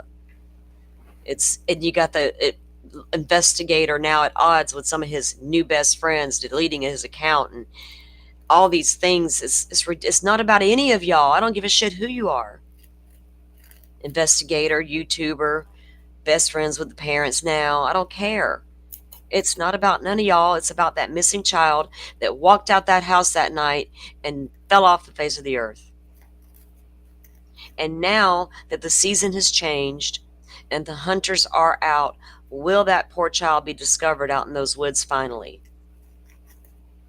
Where he can be left alone. I'm going to get off that rant right now because that's a show I've been avoiding doing for a really long time. But Sebastian, you're never off my mind, hun. Never. Yeah.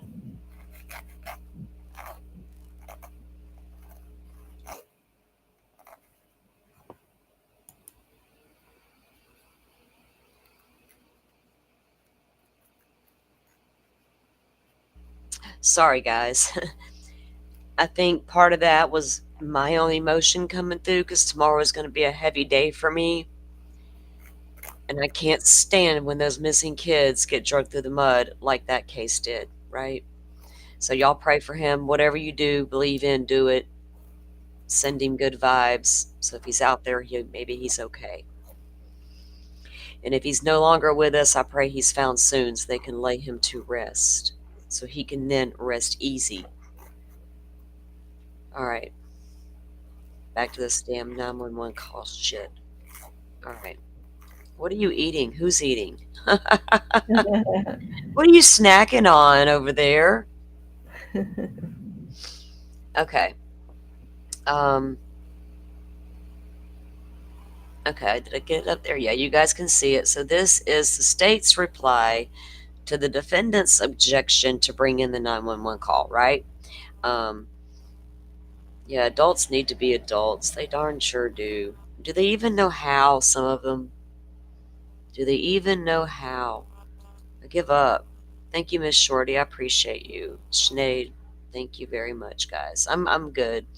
I just I had to let that out with Sebastian because it's been a long time coming, and then I saw that shit yesterday, and I was like, no, my God, I can't anymore. Ugh. All right. I wish something good. When I say good, I wish a development would come out in the case that I could legit report on, right? I'm waiting for the TBI to finally respond to something, but they won't. Nothing. It's just nothing to report on that's factual based that I can bring that's going to help do any good to that case, except talk about Sebastian when I need to, and y'all remember his picture and look for him wherever you go because you never know where he's going to turn up. And oh, let me say this final thing before I go. If you do happen to see someone in your area that's missing, like Sebastian Rogers, you're at the restaurant, you're at the gas station, you're where the hell ever. I got truck stops near the interstate we'll stop at for gas on our way to the river, the races, whatever. I'm looking. If I see Sebastian Rogers in my town, do you think I'm going to call 1-800-TBI and report it to a tip line that may not get noticed for days, weeks? You know what I'm going to do? And this is what I advise all of y'all to do, and I've been saying it for a long time. Call your local sheriff's department. Tell them who you are, where you are, and what you think you possibly see and who you think it possibly is. Because they need eyes on that person as fast as they can get them on it. And I'm pretty sure my local authorities can get there a whole hell of a lot quicker than TBI. And then they can make the determination on whether or not that's the person in question. And then they can determine on the proper move beyond that. And that's the best advice I can give you guys. Thank you. Public service announcement. Damn it, man. All right.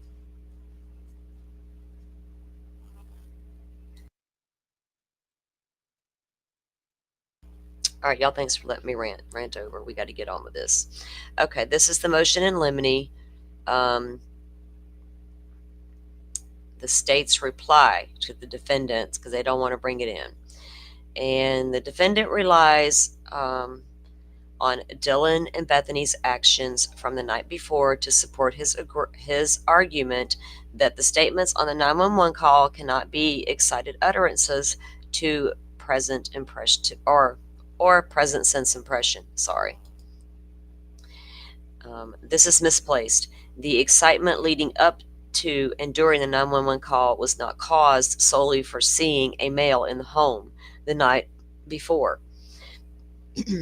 While that was assuredly a startling event, but from discovering moments earlier that their roommate and/or friend was not waking up. This is in addition to also realizing that none of the victims in the home were responding.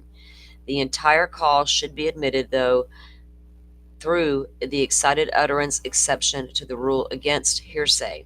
However, if the court breaks down each statement made on the call, the entire call would be admitted as each statement is either an excited utterance, a present sense impression, or is non-hearsay as shown. And damn it, they outline them.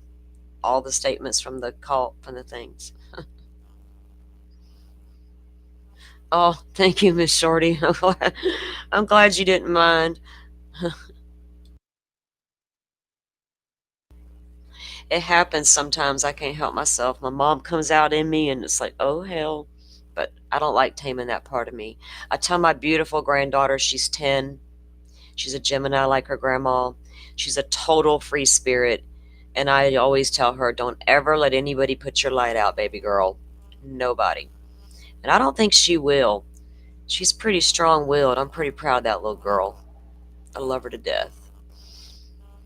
And my little hard-headed grandbaby, he's a little Scorpio. He's just hard-headed. Okay. So do we? I kind of want to go over these and see which ones they particularly point out. Do you guys feel like going over those with me? I need to go grab a cold drink though. I do need to do that. Who I got with me up on Sorry, panel still? I got. yeah, well, I'm here. What did you ask? Hang on, I can barely hear you. I got everybody turned up. Let's see.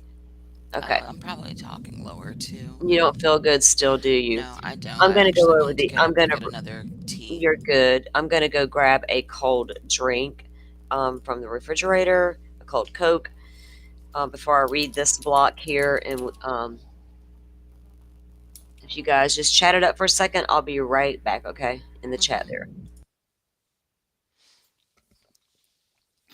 Let's see.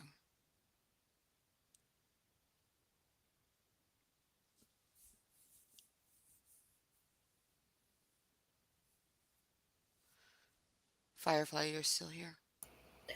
Yes, I'm here. Sorry, I'm not feeling so good either. Yeah. Or- She's got two sick people on the panel here, and then Joe went to take a Zoom call. Yep. Let me see. Let me scroll back up. Yeah, we were just talking in the chat about just different things about how you could find out about the house. I was talking about the fact that the floor plan and the photos and everything are on Zillow and Redfin and all of those different realtor sites. Mhm.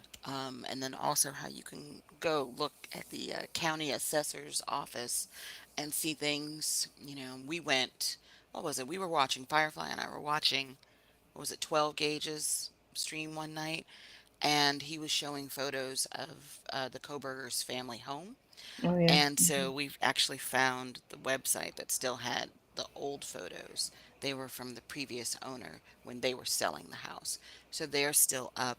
And then, yeah, I went to their county assessor's website, pulled up, what was it? They had like a little um, diagram for when the original owners were like building the house and Mhm. got the permit and whatnot. So it's like all of this information is online. You guys would be surprised how much stuff you can find out about people, like especially dealing with their real estate, what kind of mortgages they have. All if it's Mm-hmm.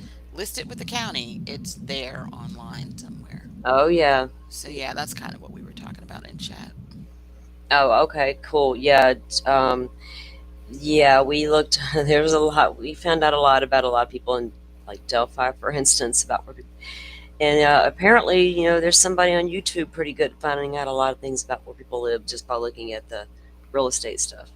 Hmm. Um, Actually, able to bring some good receipts. But anyway, yeah. So you guys are having a good chat. Okay, I'm back. I had to get a cold drink. All right, so this is, like we were saying, the court wants to break down each statement made on the call. The entire call would be admitted. And so they're going to try to break down, like, this particular thing said and what they are pertaining to, or how they would be qualified under the law. All right, so remember we had the transcript that was put out in one of the documents that we went over when we read the call before we actually heard the audio of the call. So they list the page and what line and all that they're from. So got to change. Got change. Just gonna go have some lunch. I'm taking it. Enjoy. Enjoy. Oh. Oh well. Thank you, Miss Shorty. Look at that. I appreciate that so much. I don't know if they're always appreciated, but I can't help it. But thank you. Yeah, they probably won't stop. So I appreciate your support. I really do. It means a lot coming from you. It does. Thank you so much. Um, so, all right. So this one is where the 911 operator says 911 location of your emergency. And that is non-hearsay, and it's for truth of the matter asserted, or not for truth of the matter asserted. The one is Bethany. When Bethany says, "Hi, something is happening. Something's happened in our house, and we don't know what," they're going to say that is present sense impression. This statement was made minutes after Hunter has responded to the scene and instructed residents to call 911. And then the operator says, what is the address of the emergency? Non-hearsay. Bethany tells her, we'll go. So that stuff is like, standard. What is the rest of the address? King Road, all that. I'm going to go to the ones they're going to say are present. Okay. Female speaker. I'll talk to you as we're, and it says inaudible, so we are next to them. She says we're in the rights next to them. And the rights, when you Google it on the map, it comes up Queen Road Apartments. It comes up in several locations, but it also comes up Queen Road Apartments. So in my assumption, they were at Queen Road Apartments, and they were at the rights next door. So we're right next to them. That would be Emily talking to the operator, Hunter's girlfriend, and that is present sense impression. The 911 operator says, I need someone to repeat the address for verification. That is non-hearsay. Female speaker tells her, same thing. Phone number stuff is the same thing. Address stuff, I'm going to just skim over what's not important there, guys. Okay. When the operator says, and tell me exactly what's going on, non-hearsay, not for truth, the female speaker replies, one of our inaudible, one of the roommates is passed out and she was drunk last night and she's not waking up. That statement would be present sense impression. Operator says, okay, that's non-hearsay. And the female speaker says, oh, and they saw some man in their house last night. That is going to be, or they're trying to attempt to say, that is excited utterance and present sense impression. Dylan is in the background relaying information. So as Emily's telling the operator, oh, and they saw a man in their house last night, they're saying Dylan is in the background relaying the information over to Emily. Dolphin, you've been to Australia? Did I say that wrong? Australia. I said that Australia like a Southern girl, right? Because I am. I have. You know me. Nice. I get around. You do. Nice. I don't know all the places you've been yet, though. I mean, my goodness. I just listed as continents that I haven't been to. I have not been to South America. I've gotten close with Central America. I haven't been to South America, Africa, or Antarctica, but every other continent I've been to. Oh, nice. Nice. Nice, right? Oh, I've been to Melbourne. Oh, it's I was beautiful asking Miss there, Shorty right? where Yeah. she lives. Yeah, see, we got her highlighted there. So Yeah, we she's in went to the wine Melbourne. country in Moela, Miss Shorty. Spent Christmas and New Year's 3 weeks there in Sydney, Moela, came down to Melbourne, and then went up to Cairn or So there's Cairn like a beach and there, back. right? Well, yeah, I mean, where specifically? Melbourne, is it Melbourne. Melbourne? Yeah, you don't Melbourne. pronounce the R. Okay, thank you. Hmm. I don't travel like that, Dolphin. Furthest I've been is Tennessee, y'all. Dolphin's like, oh my God, this girl. Okay. Did you chuckle, Firefly? Oh, goodness. Oh, Joe is back, he says. Welcome back, Joe Schmo. Thank Okay. you. Thank you. Had a half-hour frustrating meeting, but I'm back. Oh, Lord. Okay. You're going to get my energy back to the right level here. Oh, okay. Well, we'll try. We will do our very best. Okay. So getting back to the calls, what they're trying, to bring in specific lines of the phone, of the transcript of the phone call, and telling us what that pertains to is under the law. So as far as this admissibility goes. So Emily again, oh, and they saw some man in their house, and that's the excited utterance because Dylan's in the background relaying the information. Dylan is under the current excitement of realizing that her roommate is not waking up after Hunter responded to the scene and something could be wrong in the house. In response, she tries to tell her friend what she saw. The friend is relaying that information to dispatch. And then it goes on to say, the operator says, And are you with the patient? That is not hearsay. Then Dylan gets on the line. Dylan says, "Hi, this is Dylan." That is present sense impression. The 911 operator says, "Okay, I need someone to keep the phone. Stop passing it around." We all heard that part. That's non hearsay. Non hearsay again on the Dylan says, "Can I just tell you what happened pretty much?" Non hearsay, not for truth of the matter asserted. The operator replies, "What is going on currently? Is someone passed out right now?" That is going to be said as non hearsay, not for truth of the matter. Dylan says, "I don't really know, but pretty much at 4 a.m., that was excited utterance and present sense impression. Dylan is under the current excitement of realizing that her roommate is not waking up," and that's like a copy and paste type of thing. And Hunter responded to the scene. If something could be wrong in the house, in the response, she tries to tell the dispatcher what she saw the night before. Then when operator says, "Okay, I need to know what is going on right now. If someone is passed out, can you find out?" That is non-hearsay, not for truth of the matter. Dylan, "Yeah, I'll come. Come on, Bethany, we got to go check. We have to go. Is she passed out?" Non-hearsay and not for the truth of the matter. Okay, then we have Dylan and audible. "What's wrong?" Remember, we heard that in the call when we got the audio. Dylan says, "What's wrong? She's not waking up." They're saying that as present sense impression and excited utterance. Hunter replied, we heard Hunter yelling out Xana, right, in the background there. Present sense impression. Operator says, "Okay, one moment, I'm getting you help. Help's on the way." That's hearsay, or non-hearsay, I'm sorry. Dylan says, "Okay, thank you. What's wrong?" And of course, that's Dylan talking to her friend. She says, "Thank you" to the operator, and then she says, "What's wrong?" to her friend. Non-hearsay, not for truth of the matter asserted. And there's some background noise. And then you hear Hunter come on the line. Remember, the phone got handed to Hunter, and then he passes it back off to the girls and tells them, "You talk to the operator, I can't." Right, that was after he had seen the bodies. After he had seen exactly. Imagine he stayed so composed in that moment, I think. You know what I mean? Mm-hmm. Because he didn't get all graphic and all that stuff. He just knew.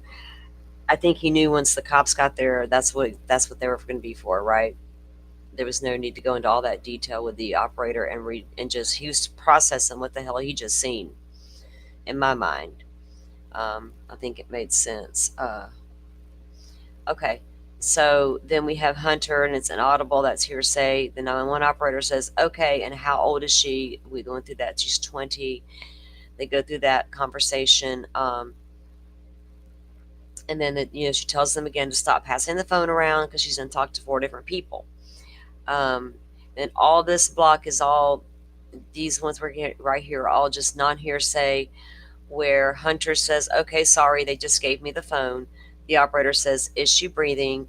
Hunter says, "She's," an audible. Then he says, "Hello" again. And then the operator says, "Is she breathing?" And Hunter says, "No." Now, when Hunter says no, they have that present sense impression. The ones right above that, they have as non-hearsay, not for truth.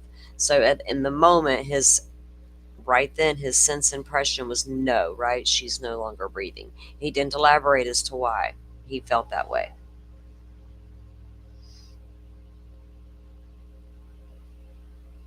What is the C word, Joe? I'm scared to ask. You'll have to ask Miss Shorty because I'm not saying it. Oh, is it one of those words? Did I really say it, Miss Shorty? Did I? Oh no. Oh, Oh no. goodness. Y'all, I gave in to peer Miss pressure. Shorty, are you corrupting him? I thought I was the only one.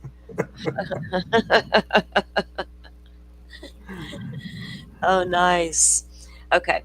So then when the operator says, "Okay, that's non-hearsay," then you hear a police radio in the background. And then that's when Hunter says to Dylan, remember, he turns around, he talks to the girls, and he says, and he's inaudible. It says, "Dylan, I need you to talk to them. I can't talk to them. I need you to talk to them." That's present sense impression. And then Dylan says, okay, hello, non hearsay. The operator says, okay, I have already sent the ambulance and the law enforcement. Stay on the line. That's non hearsay as well. Dylan says, okay, non hearsay. Um, and the same thing for the operator says, is there the defibrillator conversation is happening. And then Dylan says, say that again. There's a police here right now. Present sense impression. Then the operator goes on to say, if there's a defibrillator, get it now. Non hearsay. The defibrillator conversation again. Cops are there. Okay. Yes, the cops are right here. That's present sense. All right. And the call is going to end because that was, pretty much thank you, bye, once the operator realized law enforcement was there. Those are coming in. There's no doubt in my mind, right? You guys have a doubt they're going to be coming into play? No, no doubt. That's all coming in. Yeah. There's no reason not to have them in. And they're going to have to get up there and testify and, answer the questions as they come from the defense. They'll prep them. Hopefully they'll prep them well enough and they're strong enough to get up there and handle whatever, I think Anne will do it and try to do it in a way where she doesn't come across as so getting her point across but not being mean at the same time. Do you know what I mean? If she's good, that's what she'll do with it. That would be her best approach, in my opinion, if she wants to win the jurors over. Instead of like attacking them almost. You might want to play it a little differently. Kill them with kindness kind of thing. Would that work? Okay. So then we would go down to the state's reply to the objection to the state's motion in limine. This is concerning those AT&T advanced records. And remember, I've done a video on that. Those records, Cyray's testimony, and then the dates that were coming out. I was like, hold up. Cy's testimony's not right, or either those documents or the prosecution's wrong. Which one's happening here, right? So that's some new AT&T time and stuff. I need to really do a new updated video on all that stuff, because that shit, to me, that stuff's important, because a lot of this case is data related, right? And all the phone data and what happened here and all the things. Okay, let me pull this document up and get it pulled up for you guys. And we went over this the other day as well.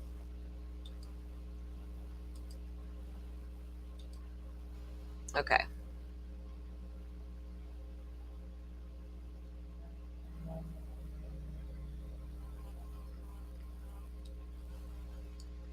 This is the state's reply to the objection to the state's motion in limine, the AT&T advanced records, or advanced timing records, timing advanced records, whatever you want to call it. Okay, timing advanced records refer to the data that is used by providers to estimate the location of a mobile device. The collection of this data is necessary for a cellular network to work properly. Carriers do not retain this data indefinitely. Regarding AT&T, before June of 2023, AT&T retained timing advance records for 7 days. Now, Cyray's testimony says prior to May of 2023, information about these types of records were only available to types of law enforcement like the FBI, not to locals. Then they changed it after that to where local law enforcement would get like a summary report, basically, of what the FBI would have gotten. So now this stuff is coming out with these newer dates, because they did these warrants prior to that date, right? Originally, the first AT&T warrant, there's a big deal about the two AT&T warrants, 1 and 2. Okay, so these records were not routinely provided in response to legal demand prior to June of 2023. After June of 2023, AT&T started providing these records pursuant to legal demand and began retaining timing advance records for 13 months. And they said in their other document they were going to be providing documentation from the company stating that all this is a fact when Anne brought all this up, saying they had access to all this prior. In this case, the homicides occurred on November 13th, 2022. Brian Koberger was identified as a suspect December 19th of 2022. A whole month after WSU found that car in that parking lot. I cannot let that shit go. Search warrants for his AT&T records were executed on December 23rd of 2022. At this point, timing advance records were not available for Brian Koberger's phone to cover the relevant time period. November 13th, 2022. Despite the defendant's repeated assertions, the fact of the matter is that AT&T did not provide timing advance records to law enforcement for Brian Koberger's phone. The state is attaching affidavits from AT&T verifying that the state did not receive timing advance records for Brian Koberger's phone. They continued to file discovery on that matter over and over and over. Based on the above statements or inferences by defense counsel or the witnesses that there is additional evidence that could be provided, or witnesses, Cyray, could have been provided, or was not provided, is simply not correct and should not be allowed under the Idaho Code 403. Any probative value of such evidence is outweighed by the danger of misleading the jury, undue delay, waste of time. For these reasons, the state requests the court issue an order in limine prohibiting the defense from making any reference to the absence of the AT&T timing advance records. Because the state wanted to bring up that's not there, you didn't turn it over, you didn't get it, you didn't even bother, all these things. But the state's reply to that is, well, we couldn't have gotten it because it didn't exist. And now we're going to provide proof based on AT&T themselves, right? Is that my takeaway, you guys? Let's see. Oh, you're good. Go right ahead and grab that tea, girl. I hear you.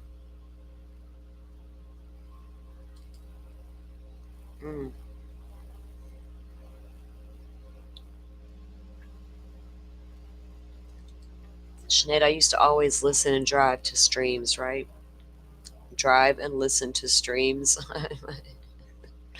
I'd respond at like red lights and stuff. If I really wanted to respond, I'd pull over. Made my drive home a little longer sometimes, but oh well. It's always had something nice to listen to. Okay, so guys, that was that motion we just went over. And that was the motion. Oh, goodness. On the timing advance records. And we'll see, what the two experts, how far Ann pushes that, with Cyray's testimony about the records being available beforehand, and the state saying, no, they weren't, It's too bad they weren't. And if they didn't recover, they don't feel, in the beginning, they were only doing it for 7 days at a time, as far as retaining the records. And now it's up to 13 months. It would do any good to go back and get Koberger's old records to begin with, even if they were able to do something like that. So then the next one that came up was going to be the state's reply to the defense motion, to the state's motion in limine on the neuropsychological and psychiatric evidence stuff. Let me scroll down here and pull it up. Some interest. We read a lot of that document about what this described, what the takeaways were as far as what they were saying BK's conditions were, Brian Koberger's conditions were, his limitations, his disabilities, all the things, right? We heard all that.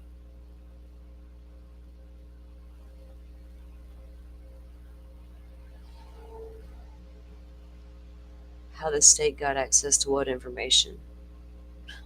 What we just was reading?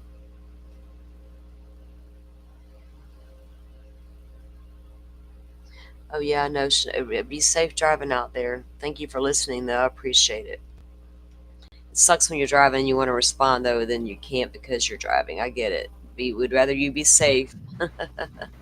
But if you must, pull over, and then like I said, respond. Yeah. I would. I'd be like, I gotta pull over.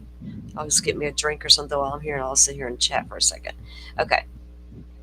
So this is the state's reply to the defendant's response to the state's motion in limine. because the defense came out with a document stating this is some things about Brian Koberger, and so they want to talk about. So we'll get into this a little bit here because it's like a 7-pager, but so the defendant, in his response to the state's motion in limine, has clarified that he apparently has at least 2 separate purposes for the proposed evidence: to explain how the defendant appears before a jury, and to rebut what the defendant anticipates may be evidence from the state regarding suspicious, unusual, or other odd, which is the emphasize here the state's characterization, physical and social behavior. The defendant has now also included a declaration by Dr. Jeffrey Lewine regarding physical conditions of the defendant. Now,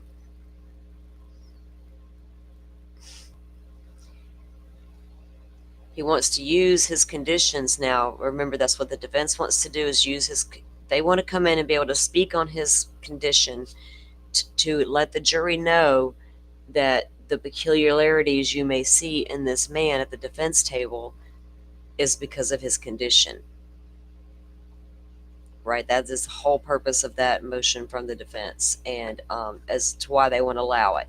They don't want it to be like an aggravating factor, right? And the state has agreed, we'll see that they don't intend to bring this up as an aggravating factor, like, oh, he had this is why he did this. That won't even be brought up. But the defense does want the jury to know about his conditions so they understand why he's sitting there looking like he does. And that's not my words, that's the defense words. The defendant has known now, they brought in this new doctor, right? I have not had a chance to look into him yet, but I want to. This is the first the state has heard of Dr. Lewine. He was not included in the defendant's guilt phase or a guilt phase expert disclosures, nor does he appear to offer anything in rebuttal to proffered expert disclosure from the state. So they wouldn't bring him in. He wasn't in any of the guilt phase process stuff, because that's when they go the guilt phase before they decide what they're going to do with him if he's found guilty. First, addressing the issue of the defendant's behaviors and appearances as they may be perceived by the jury. The defense offers no authority, statutory or otherwise, to allow him to present evidence purportedly explaining how he may appear or behave in front of the jury. The state is unaware of any such authority. While Idaho Code does allow for admission of certain mental condition evidence, not even that statute contemplates the defendant's offering evidence of the defendant's behaviors and appearances, much less offering evidence before even the state's case in chief. Sorry, let me get on up here some. Presumptively trying to follow the defendant's argument prior to the jury selection beginning. Okay. Not only would this type of evidence be completely irrelevant and immaterial to the legal and factual issues in the case, whether the defendant committed 4 murders or burglary, it would be more likely 4 murders and burglary. It's the first time they've worded it like that. I get the initial charge, but that the way that was worded was different than I've ever seen it worded before. Okay. It would more likely confuse the issue, mislead the jury, and play to the jury's sympathies. These purposes are prohibited under Idaho Code rules, and they cite the ones. The state notes that Idaho Code lists the evidence a jury is allowed to consider: sworn testimony of a witness, exhibits which have been admitted into evidence, the facts to which the parties have stipulated. The defendant's demeanor and appearance are not included. As stated above, the state is unaware of any authority that would allow the defendant to present evidence purportedly explaining how he may appear or behave in front of the jury. Again, would this case set another precedent still? Right? If they get some of the things they tried to get thrown out a long time ago, like the indictment and the all this grand jury stuff, all these different things Anne was trying to do. Some of it would have been like a much bigger issue, even the FBI stuff and the IGG stuff, and even this argument here. And my legal brain wants to go there for a minute. But anyway, there is, however, a body of law regarding prosecutorial misconduct holding the defendant's courtroom behavior off the witness stand was legally irrelevant to the question of his guilt. Is there any case law out there that says you can bring in your defendant's pre-existing condition to explain their behavior to the jury? Or their perceived what? Because does Anne know? Because Anne's already stated things in her document. They know they must see things in him that make them know he's going to be perceived a certain way. Because they've addressed it heavily with their expert, right, and their filings. And wanting to bring that in to tell the jury this is why he's going to sit there and look stoic and all the things. It's an interesting argument to me, and I don't know how that's going to play out. Do we hear that? Do we hear that in other cases? Like, we've done some trial watching together, right? Yeah, Like I've not. Sarah Boone, Karen Reed. Like, do we hear that in other cases? No, I haven't heard of. I mean, Yeah. there's like evaluations done on certain mental illnesses and things like that. You know what I mean? But as far as a filing like this, right? And with the recent diagnosis and some of the things they say he's diagnosed with, that then they come back later and say, as we read, you'll see he's not as bad off as they wanted to lead him out to be in the beginning with their documents on his condition. And so it's how much of that are they going to get into testimony? When will they get to bring it in? And they want the state to keep it out on their side, but they want to bring it in for this argument that we need to explain to the jury what they're seeing here. And this explains his lack of emotion, things like that. So it's an interesting argument, to say the least, to me. I've been looking for some really good attorneys I can watch for a good length of time to give me a good rundown on their thoughts on it. Maybe Emily D. Baker does a good rundown on it. I'll have to check. I didn't think about that. I'll have to go check and see what she's got out on it, if she touches on this one at all. Hope she does. Okay. When the defendant opposed the state's request for an independent mental evaluation, the defendant tried to argue the Idaho Code 18-2074 was limited to mental conditions as they relate to elements of the charged offense. The Idaho Supreme Court held otherwise. What is important is they're citing a case there. Samuel does stand for the proposition that expert testimony regarding how a defendant may appear in front of the jury is admissible. The defendant's appearance and behavior in front of a jury are not material or relevant. It appears the defendant, despite his initial declarations that he does not intend to offer this evidence under Idaho Code, is now trying to claim that it is admissible under Idaho Code. What? See the last sentence beginning on page 2, continuing on page 3 of the defendant's response. Okay. We'll have to go back and look at that one day. The defendant cannot have it both ways.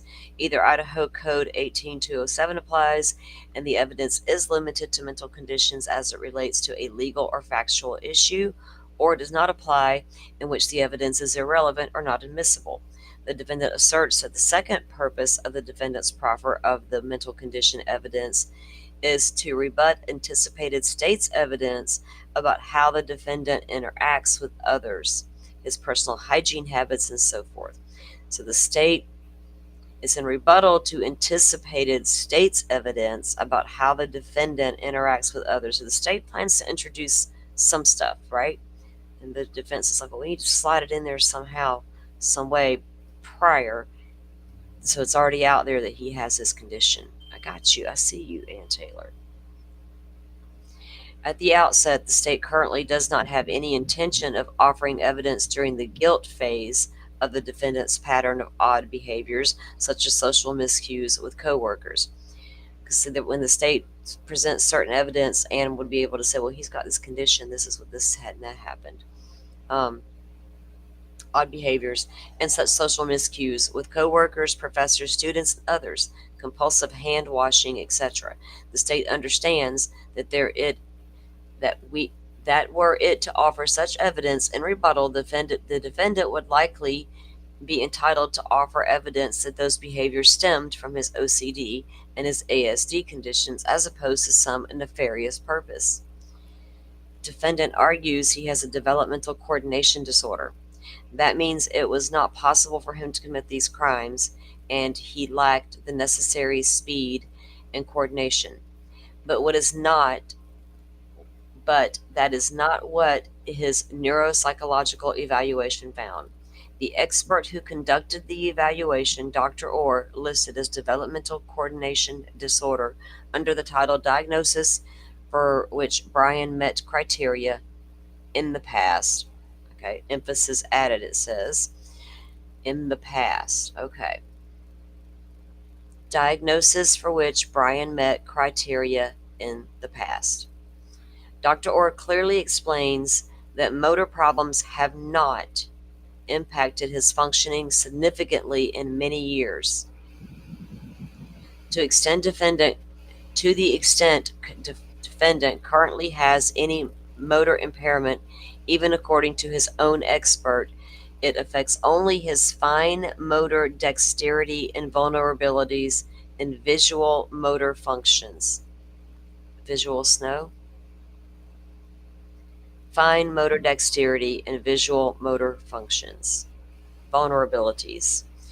The examples she uses for fine motor dexterity include when he had poor handwriting and trouble tying his shoes.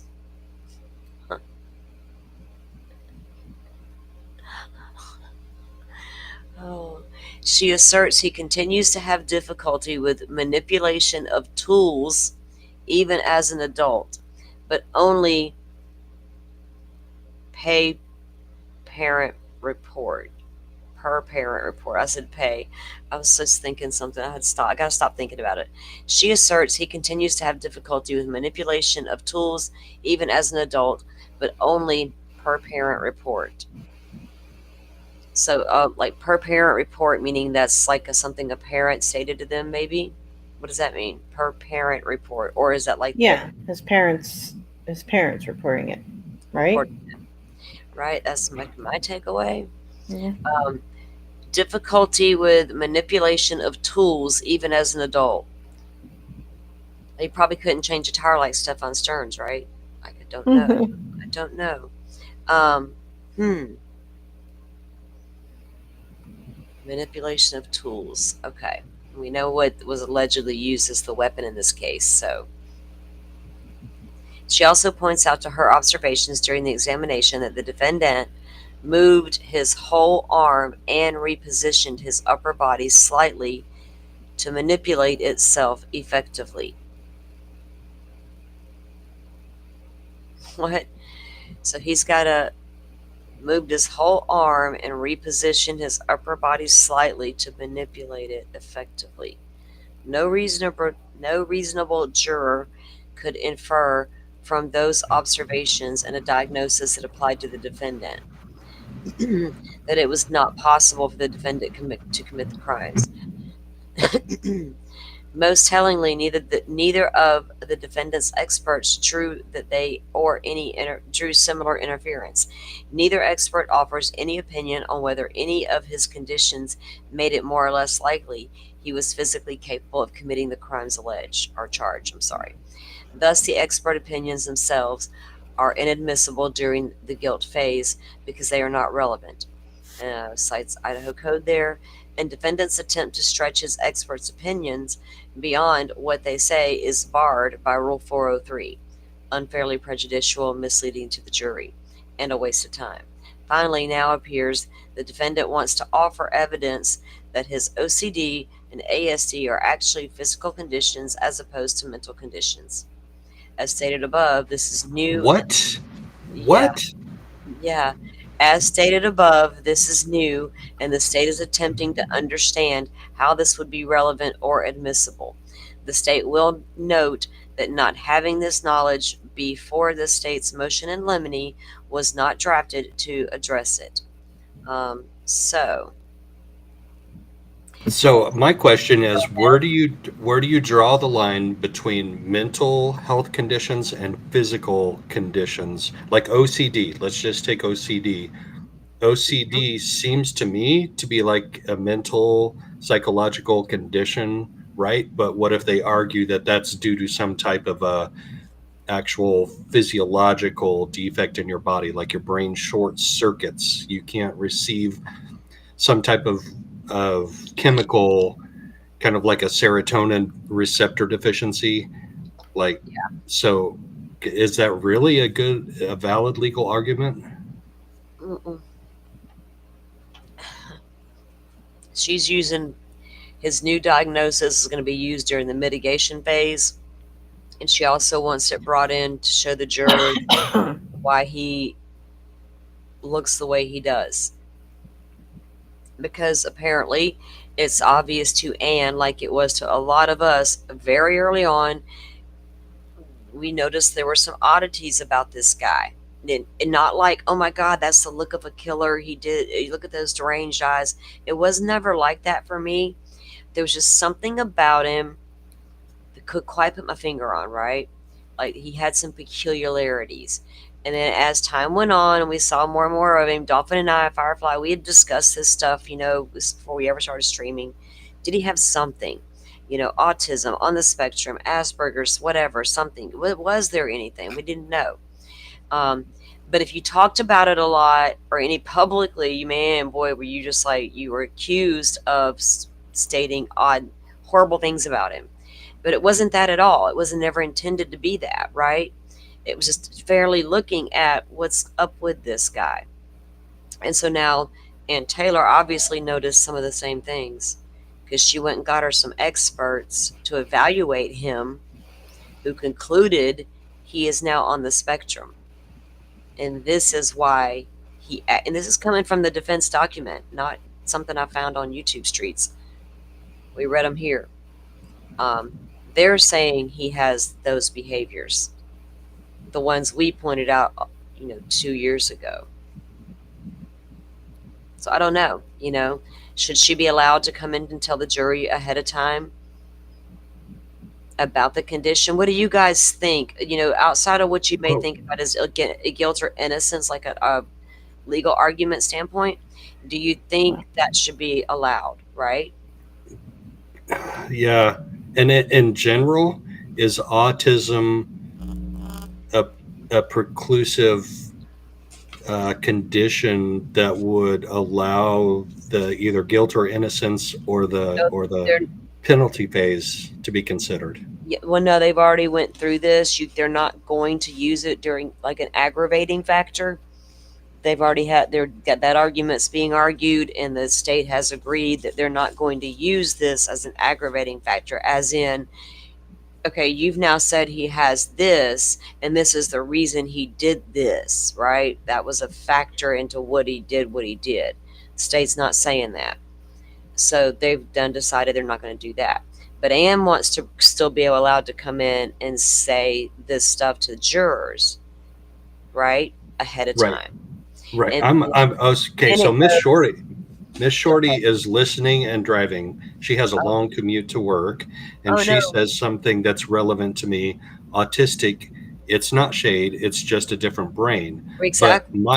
But my question is, how does that affect guilt and innocence and penalty in somewhere where somebody who is autistic does? Well, I'm not saying Kohberger committed these crimes. I'm not 100% convinced either way. I know we've seen some documents that have pushed us in a certain direction, but any autistic person commits a crime, then how does that diagnosis affect guilt / innocence and penalty?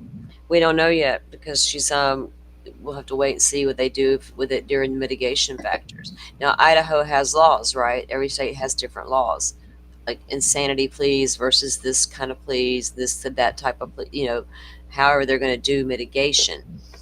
And she's already got a lot of mitigation expert. We got an affidavit in one of these documents from mitigation experts.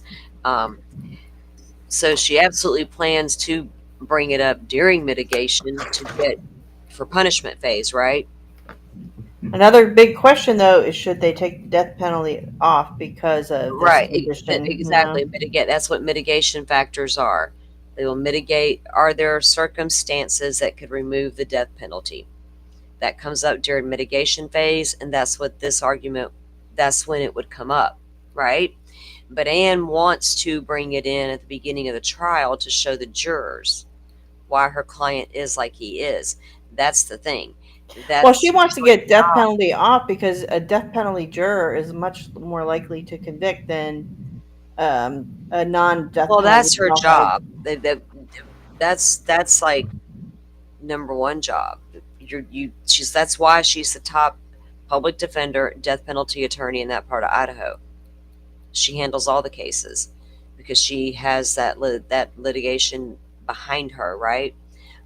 She's qualified to do the death penalty, and that's a lot of the things she's done is protocol in a death penalty case. The goal is to get the death penalty off the table.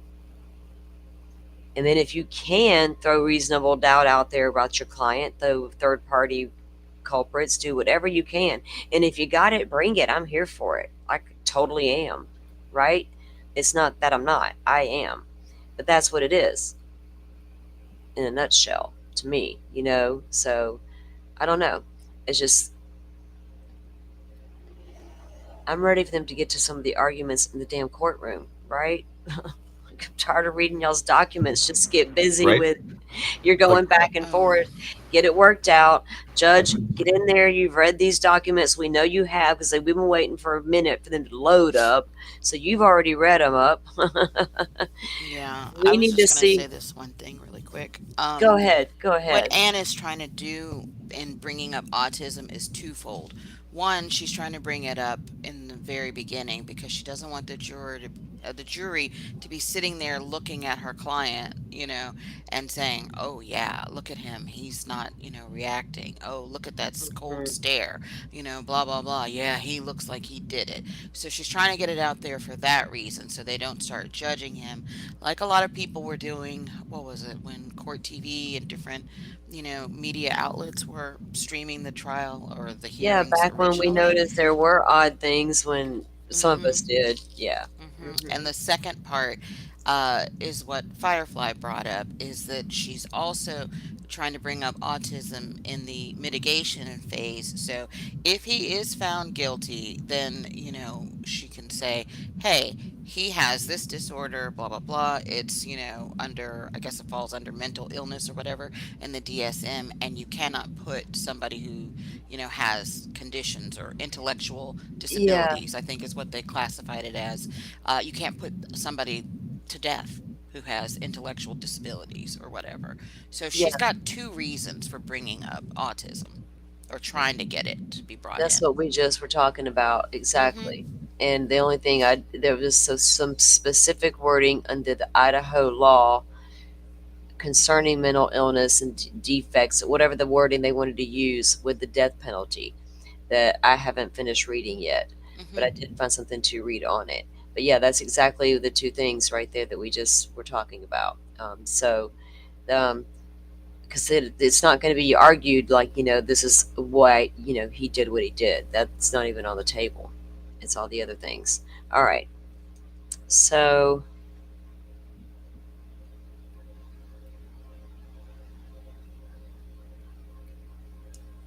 ow, let me pull that one down. I'll pull up the next one. What time we got here? 2:13. How you The guys the doing? mental and intellectual defect thing is something that we need to discuss as a society.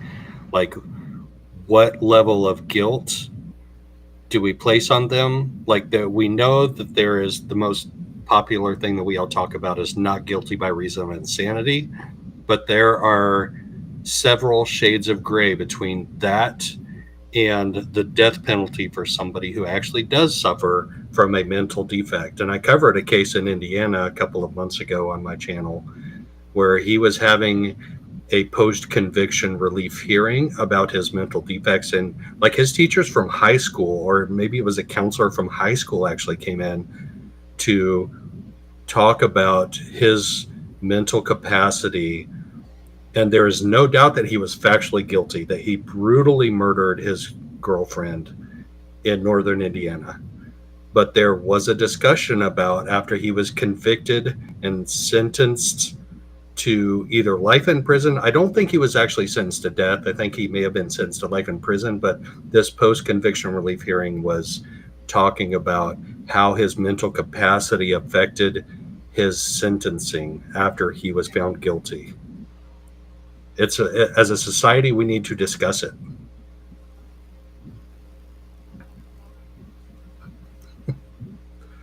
I don't disagree. I'm sorry, I was reading something. You're fine. But no, I don't. You have to also consider, in this particular case, this person's background, what they've been doing most of their life, and how incompetent were they to do, you know what I mean? So I don't think there's a blanket answer for any of it. Is here, every state has a different law applying to what comes off what. Go ahead.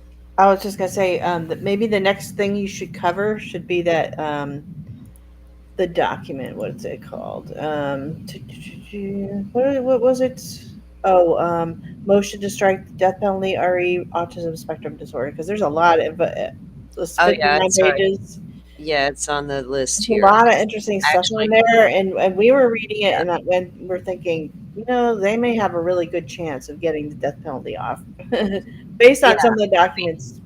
It depends if they can get it listed, because if you got I was going to look at some of the Idaho codes, right, to see, because every state's going to have their own, and like it says there's no blanket ban on executing individuals with mental illness in Idaho.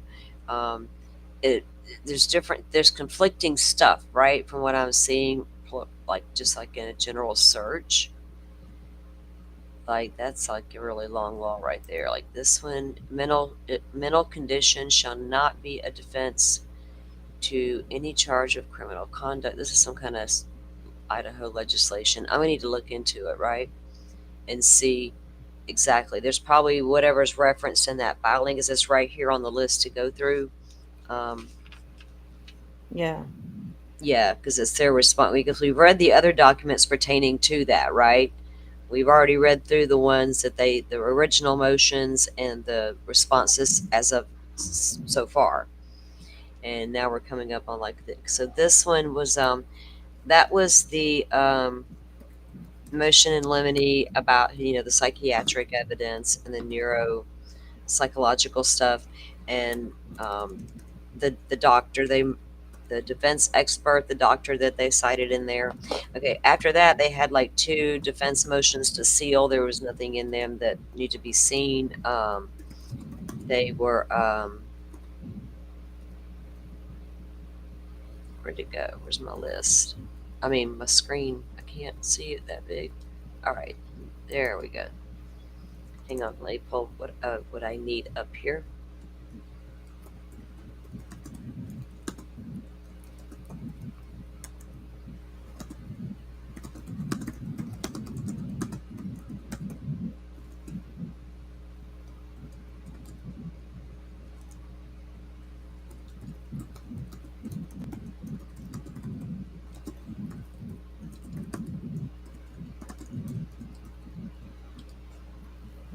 Okay, so this one was the reply to the state's objection to the motion in limine number 6.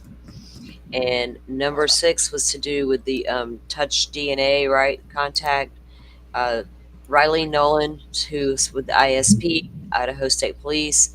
It concerns the touch and contact DNA. Which one is it, right? What are we going to be allowed to say in court? Which one are we going to call it?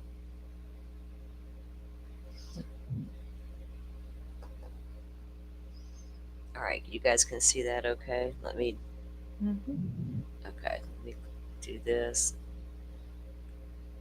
Let me go back over here on my phone so I can see things. Okay. Thanks for hanging in here with us, guys, and going over these.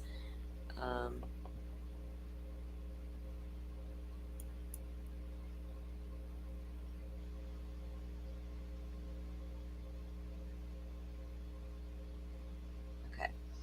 All right. So again, Riley Nolan works for the state. This is referring that touch and contact DNA. Comes now Brian Koberger, and they respectfully replied to the state's objection to Mr. Koberger's motion to exclude specific opinions of Riley Nolan and the terms touch DNA and contact DNA. And if you know, you know that in Idaho 4, that has been a huge, huge thing for a long, long time. That has been considered transfer DNA by a lot of people. Touch DNA is nothing but touch DNA. You know what I mean? It can get anywhere, everywhere, all the things. So they're going to need to be real careful how they word this. And so I get the argument, and it's going to be interesting to me what they end up, how they come up with it, because what they say is it's freaking facts. You know what I mean? It's like, how do you get around the truth by lying? I mean, come on. Just because you don't like what it says, it blows my mind. I gotta get a drink. Hold on.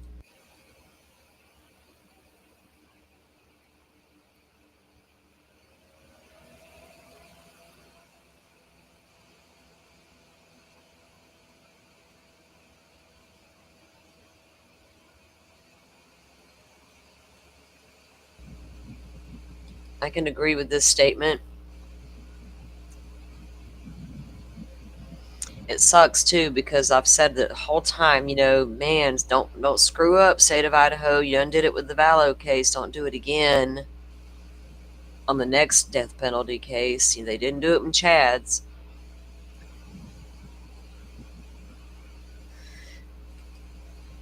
I'm just saying, they have that law there. That's their prerogative. And if they were going to charge somebody with it, bring it. But don't screw it up if that's what you think you got. Okay. So,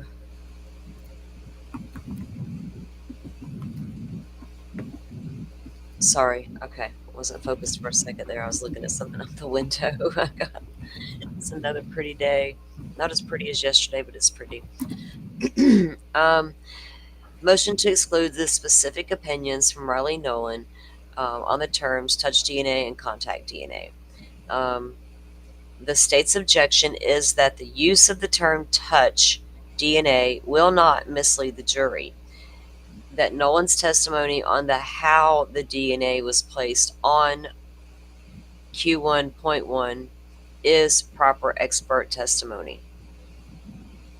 That was the sheath, right, girls? Q1.1? Mm-hmm. Yep. So that item Q1.1, guys watching, is the sheath that was found under Maddie with the, single source male DNA on the snap of the sheath. And that despite Nolan's opinion being the state's theory, that it is proper rebuttal to the testimony of the defense expert, Dr. Ruth Ballard. Mr. Koberger will address each objection in order. The use of the term touch DNA will mislead and confuse the jury. In Mr. Koberger's motion in limine number 6, he sets forth in detail the history of the use of the terms touch and contact DNA and the growing concern with the use of those words.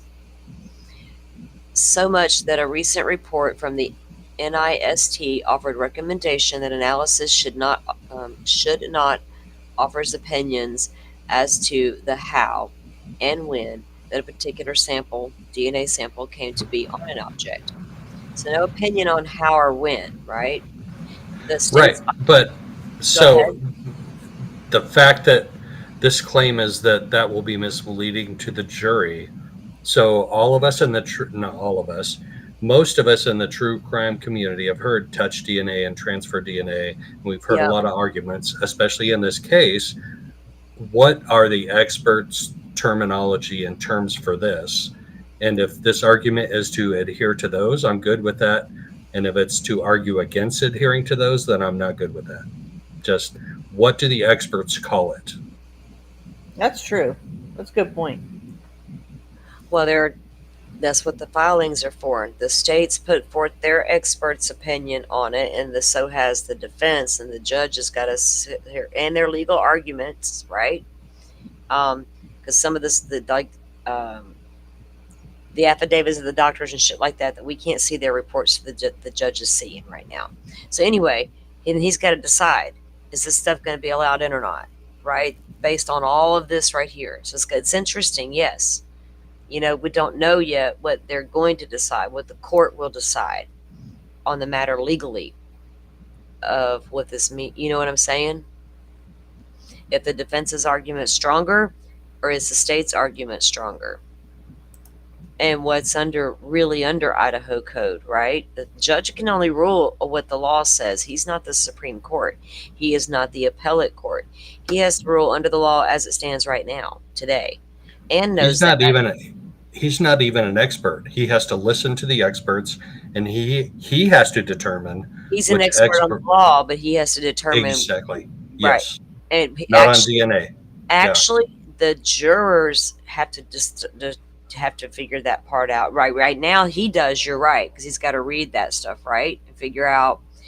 He's going to do it based on the law, mainly, right? Because they're arguing that too. They're bringing in the case laws and what's allowed so far, and he's going to have to rule on it based upon the law as it stands right now, as to what's allowed in. Anything beyond that would move to a higher court later, right? Like to the Supreme Court, because it hasn't been argued in this level yet at the criminal court, so it would go up to the appellate court and on from there. So there's just some things about this case I know are going to be cited 10 years from now in other cases. You're going to see Idaho versus Kohberger mentioned in a lot of cases. I guarantee it. I'm calling it. All right. I've known that from day one, from the way the defense handled their filings. I was like, oh, they're not. Somebody's out to make a name for themselves one way or the other. Even if this client is convicted, I'm still going to go all the way, right? Yep. I'm not putting my next paycheck on it. I'll believe you this time. Are you sure about that, Joe? Come on, I thought you were a betting man. And we got to get some dice. We need some dice emojis, right? We do. We need Joe to roll the dice every time.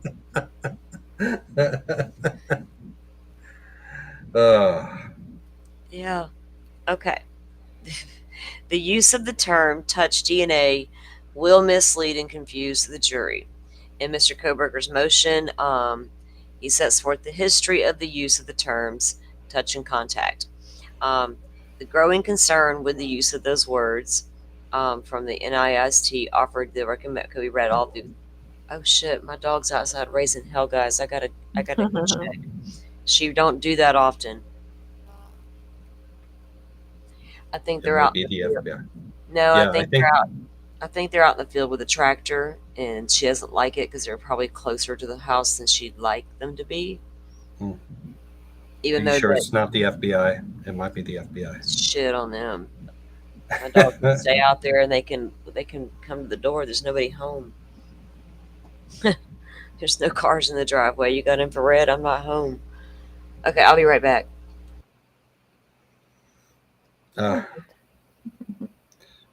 We need some like elevator music, like whole music. Right? We need some Kenny G right now. Oh wait, she'd get copyright struck for that. Right, probably. Yeah. This case is complicated, and I know she hates when I compare this case to Delphi and to Lori Vallow Daybell. but there are some legal aspects that are similar between this case and those cases. Oh yeah. Geofencing, geolocation, those are going to have to go to the Supreme Court one day. The U.S. 4th District Court of Appeals, I think it was early last year or late 2023, they issued a ruling that said geofencing is a perfectly acceptable way of obtaining phone records from people that were in a certain area at a certain time.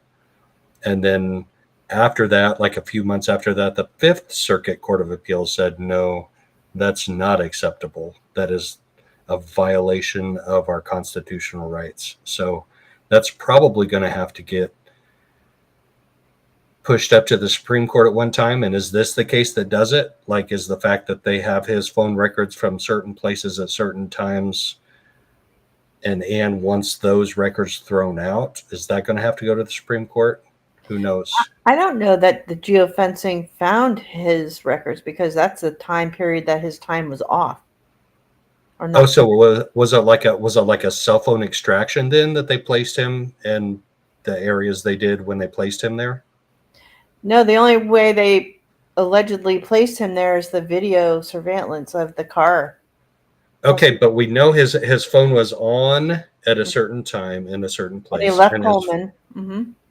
and his phone was turned off at a certain place at a certain time, and Yes. then he logged on to an account at a certain place at a certain time. How did they get that? What's that from a cell phone extraction? Okay, I'm back. Oh, okay. Yeah, but I thought you meant, but that wasn't a geofence, though. I don't know. I honestly don't know how They did geofencing. do, I believe they did do a geofence of the neighborhood, like a 2-hour time frame, but his phone was off, so his phone wasn't even in that. Yeah, his phone wasn't, and we But haven't I know seen. what you're saying. I mean, it's definitely an issue that needs to go to the Right. Supreme Court for some cases. What Well, he was talking about, geofence warring in general. Yes. yeah, but he was saying, well, this Yeah, case they here- already are here fighting too. it. There's already some cases. Some states you can't even bring it in anymore because it's a broad scope search, and that's the reason behind it. Because when you do a geofence of a radius and you bring in 3,000 phone numbers, all 3,000 people are now being looked into, and they have no clue, and there's no probable cause to look into any of them, other than showing up in this broad warrant. Google began to back off and say, look, this is enough. And so there have been some hearings in some states, and there's some case law on it, on the books. So, But the thing is, like the geofence in the Idaho 4 case, I think they did like a, I don't know, what, a half-mile They radius. mentioned it. So It's been who's in mentioned. that radius? I don't see how it's, What's been mentioned, and there were a lot of numbers in there because there's a lot of college students right there. So how do you go about? You look for the ones that don't belong. yeah. That's the way it's been explained by law enforcement that I've watched on geofencing, right? It makes sense to me. I can't see how they would throw that out. Like that's Well, it's pretty not even important been, tool. they threw that out in Delphi. It's not been brought up here as an issue, right? Because Koberger's not even in it. No, But that's in what I mean. Delphi, Yeah, they his phone was certainly off. did. And Rick Allen wasn't in the geofencing stuff, but other people were.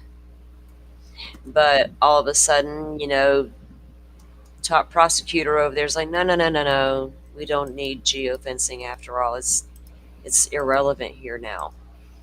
The judge is like, okay, that's cool.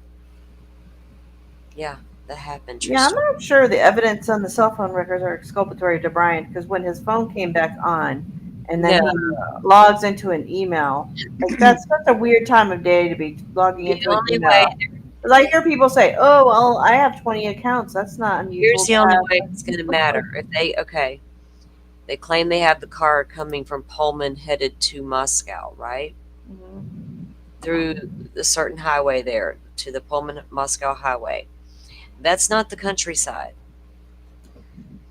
Can they prove it? Because that phone goes off not long after he leaves the apartments, right? The only thing they're going to be able to rely on mostly is the car footage on the way to Moscow, Mhm. not in the countryside. Can they prove anything that that's his car based on anything with that phone because of the fact that it was off. Right? There's the problem. And if he went to the other direction and went out to the countryside toward Wawawi, but didn't go hiking, because the weather had changed and he was into the driving now. It's cloudy. He really can't see shit, so he just drives instead. I would have driven that entire route, and I'm sure they did, to find out when and where phones come out of touch at. How long did they stay off? Drive time testing. I know where the phone's going to go off between here and town. I've said it 1,000 times. I know how long it's going to be offline for. My sister and I'll be talking. She's got the same kind of area on the way to her house from her work. We'll be talking away. She's like, oh, I'm coming on that damn spot. Okay, call back in a minute. And we know we're about to go lose signal.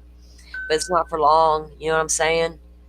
So, which way was the car actually going? How far can they track that phone? But then you got to remember, they say they pick it up right outside of Moscow, right? In Yep. the Blaine area.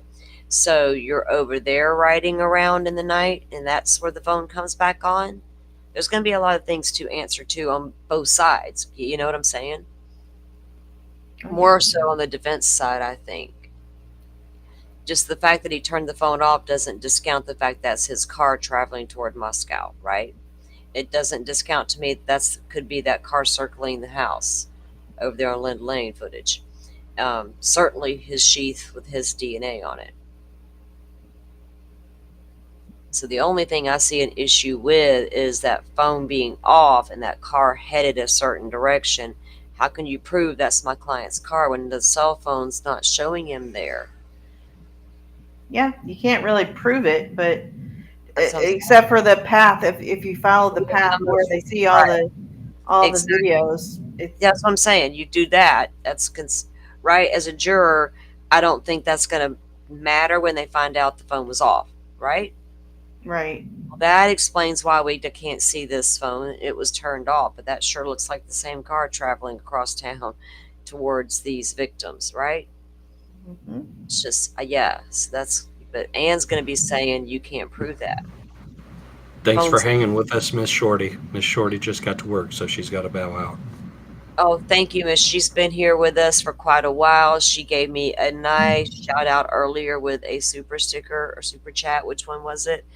So I appreciate that. Where'd it go? I appreciate that so much.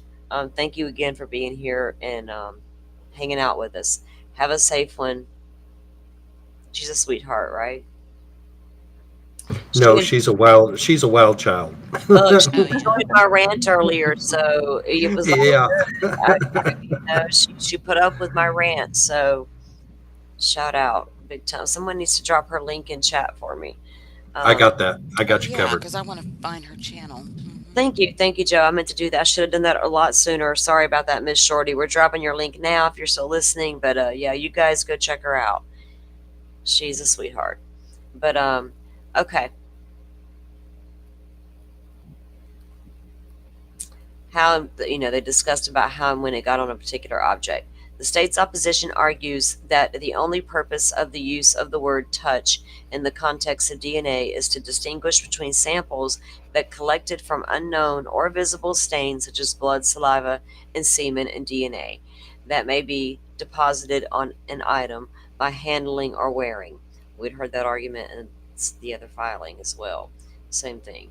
What this argument fails to consider, and Mr. Koberger forcefully explains, the use of the word touch in the context of DNA implies a fact that is not known. That the DNA was in fact deposited via touching the object. The implication of the word is the issue, not the description of the type of the sample or the means that the DNA can transfer through the environment. A close reading of Nolan, now three disclosures. One shows the inherent problem with the use of the word touch and the lack of any need to use the term. In her first disclosure, Nolan describes the ways in which DNA can move in the environment using language such as direct, indirect transfer, without the use of the word touch, except to describe the action of a person actually touching an item. This was blowing my mind when we were reading this shit in the last document. It's like, wow, who doesn't understand what none of this means? How our DNA gets on things because we touch them. Yeah, we shed on them, but we got to be near them. Jesus. We can get transferred onto them, but we need to be near them or the person that's going to be near them. Mm. In March 3rd of 2025 disclosure, Nolan for the first time uses the term touch DNA as a descriptor, not as a verb. The court simply removed the word touch from the disclosure. The description of the concepts laid out would not suffer and would be as clear as the earlier similar descriptions. So they're going to go back and forth about how to describe this touch versus transfer. Just call it touch all the way across the state. Just, the defense, how they want us to say it. Shedding. Nolan seems to switch between using the word touch in reference to describing type of DNA, indicating that it is not necessary to offer a cogent description of the process of transfer laid out in her disclosures. So is Ann's expert going to be able to explain to us the difference between touch and transfer once and for all? The state cites to a single case for the proposition that experts in other cases have used the phrase touch DNA. This case is from 2016 and discussing the availability of technology to test touch DNA. Well, thank God it's not from the 1800s this time. In the time frame of 2007 to 2012. In further support, the state offers a single article which references sampling methods for touch DNA. It ignores the articles cited by Mr. Koberger, which are reviews of the literature. These reviews cover in total over 300 scientific articles and compared to single article presented in the state's opposition. The state has presented no articles advocating for the use of touch DNA. Finally, the state offers Nolan's statement that the term is typically used. The state does not present any documents, peer-reviewed journal articles, or other materials advocate the use of the term touch or contact in reference to DNA samples taken from an item where the lab did not see an obvious body fluid stain. It did nothing to determine the presence of any possible biological source.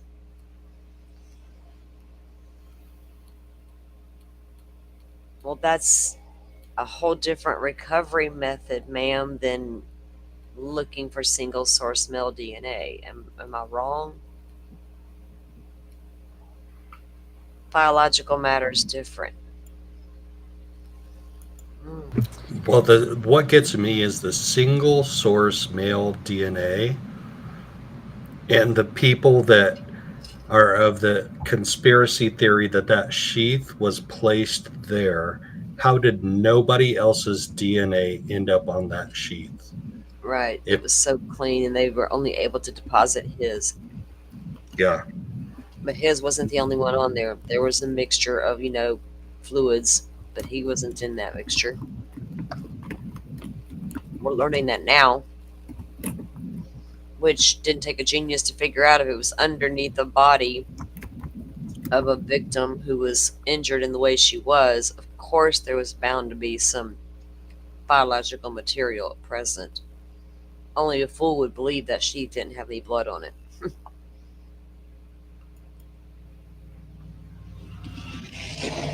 Damn. The state does not. Go ahead. It was a loud truck passed by. Sometimes that happens out here. You're outside? No, I'm in my room with my window open. Oh, okay. It sounded like you're like out on the porch or something.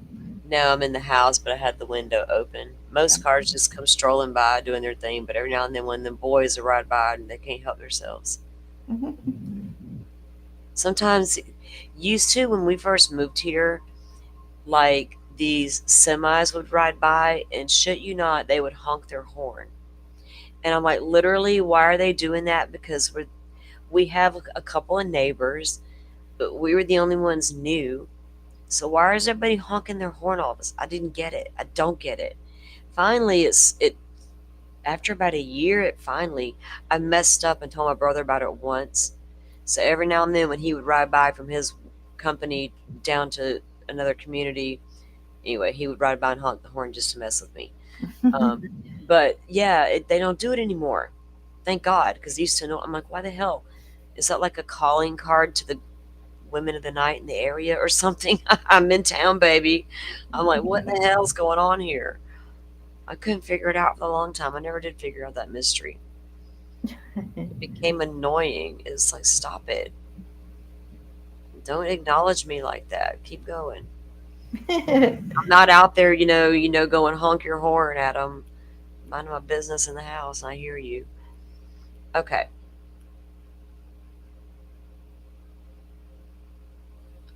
What's going on in chat? What are you guys talking about?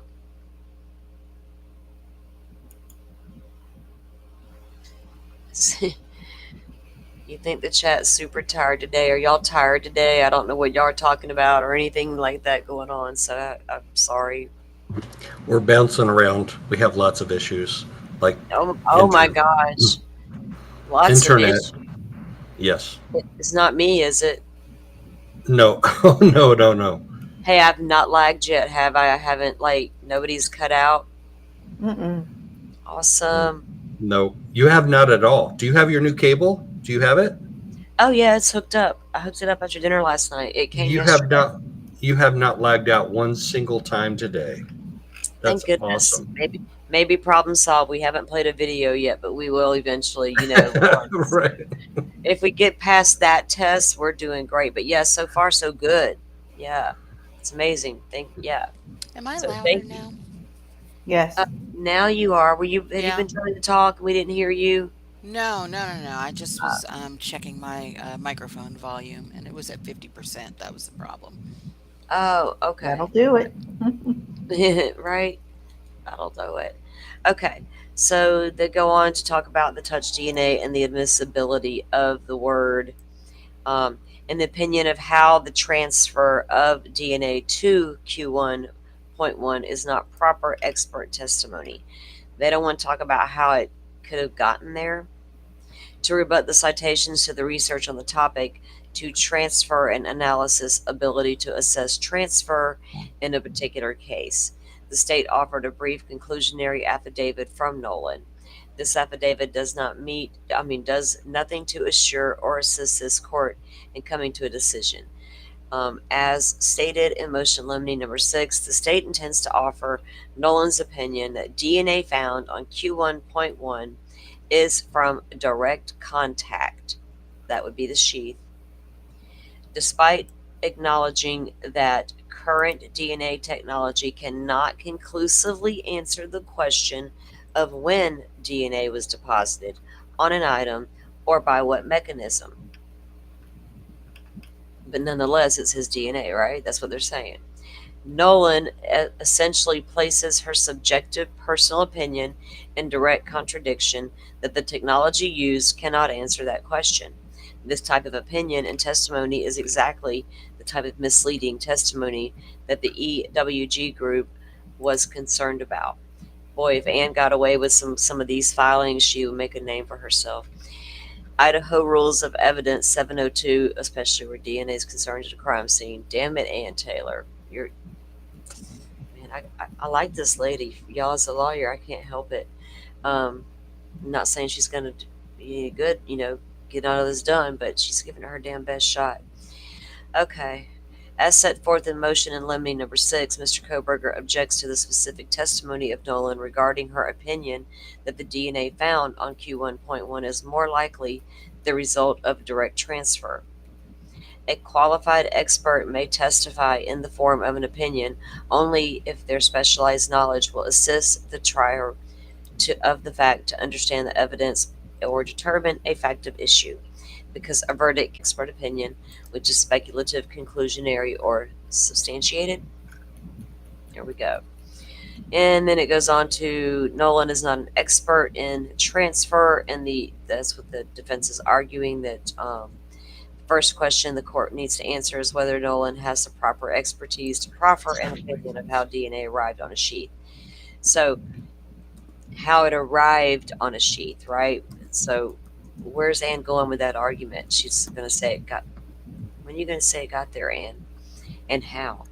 As set forth, besides that, as set forth in Koberger's motion in limine number 6, the expertise for how and when opinions require a different type of expertise that exceeds that the standard of training exactly of the expertise of the DNA lab analysis. So they developed the profile from the sheath, but they can't tell you how long it had been there.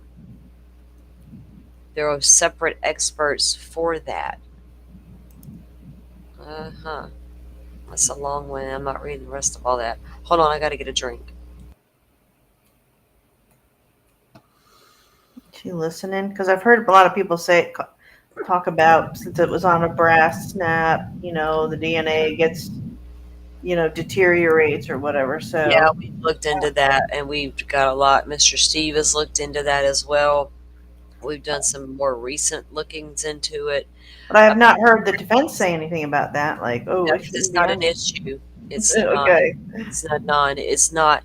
Everybody tried to say in the Koberger case that Mhm. because it was a brass snap, that DNA wouldn't have lived long. It would have deteriorated. It laid there 8 hours. Mhm. They couldn't have tested it. They couldn't have tested it properly. There wouldn't have been enough there, all the things, because it was a brass snap. There's a lot of research out there on it. Lots of research. But if you got something inside of that snap, it was there. It was enough there. Welcome in, Sirius Black. Good to have you. All right, so they go through some just legal stuff here, showing different things about what is and isn't transfer, and how it relates to lab analysis and things of that nature, and what's accepted, right, in their community as standard language. So it'd be interesting what the judge rules them to call it. You have to call it something. Can't they just call it single source male DNA and get over it, and not say touch or transfer? Wouldn't that be easiest thing to do? So Mr. Koberger's motion to exclude the use of the words touch and contact, as well as the opinion. So it's touch and contact they want removed, and her opinion of regarding how and when it got there. Touch or contact? Which the hell is it, guys? Do y'all have an opinion on touch or contact? Jeez. Well, I'm like, whoever said, what does the expert say? They're trying to say the expert goes between transfer and touch. So don't we know it is what it is? Can we accept that it's his DNA, right? Just for DNA is what it is. Right? You touched your coffee cup this morning, so your DNA's there. Is that touch, contact, or transfer? Well, if you went to Walmart to buy a coffee cup, Aren't they all picked the it up? Sorry. No, if you picked up your coffee cup in Walmart and you're like, I don't like this coffee cup, and you put it down, and then Brian Koberger comes in behind you and picks up that coffee cup, and he checks out with it, and then they investigate him for a crime. Can that not be transfer DNA, where he transferred it to that object, not in the act of committing a crime? Right. So that would be transfer. And then but we notice they're just focusing on touch and contact right now. Because they've conceded that if you look, they've reviewed the test, and the defense has conceded that is his DNA on the sheath. And they even went as recently in the newest documents to talk about planted sheath, right? So now we go to touch and contact. So you touched the coffee cup this morning. Is that your touch DNA or is that your contact? Well, DNA? that would be contact, but I'm not sure that transfer doesn't mean contact too, because it's transferring from your finger to the cup. I think they're gonna would they use transfer specifically, right? Because they want us to believe it was a transfer situation. So Yeah, would because they they're trying to make it sound like, Oh oh, somebody no. else touched something that you touched and dolphins transfer that DNA. Yeah, right no. Touch and contact, I think, in this sense, are the sense? same. Like a directly came from you. You know, I Right. touched this object. I came into contact with this object. But Yeah. transfer, in the sense of the DNA, is that it came from somebody else. You know, your Yes. DNA was on something else or on someone else, Well, and there's no then way they that could prove person that. came into contact. That's what the transfer is about. Right. Because that's happened. And Oh. that's exactly how it was in the Herman case when his wife's hairs was found on his victims, transferred from the vehicle that she was in, that they were in, transferred onto the victims in that manner, not directly from her, but indirectly because they were already in the vehicle. Transfer DNA. Right, but I Okay, so mean, so in my scenario, so if he picks up a cup in Walmart mhm. and then he puts it back down and somebody else picks it up and they buy it, that's contact or touch. But if he walks by a No, coffee cup in no, Walmart, if stop. he walks by a coffee cup in Walmart and What you something, just described when you brought the other person in, that's transfer.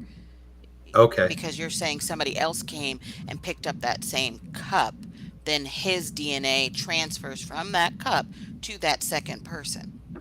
And then, goes oh, to wherever else that second person goes. That's the okay, transfer. Mm-hmm. Is that this okay, person wasn't directly involved, that the DNA didn't get there from a direct involvement between the Right. object and that person.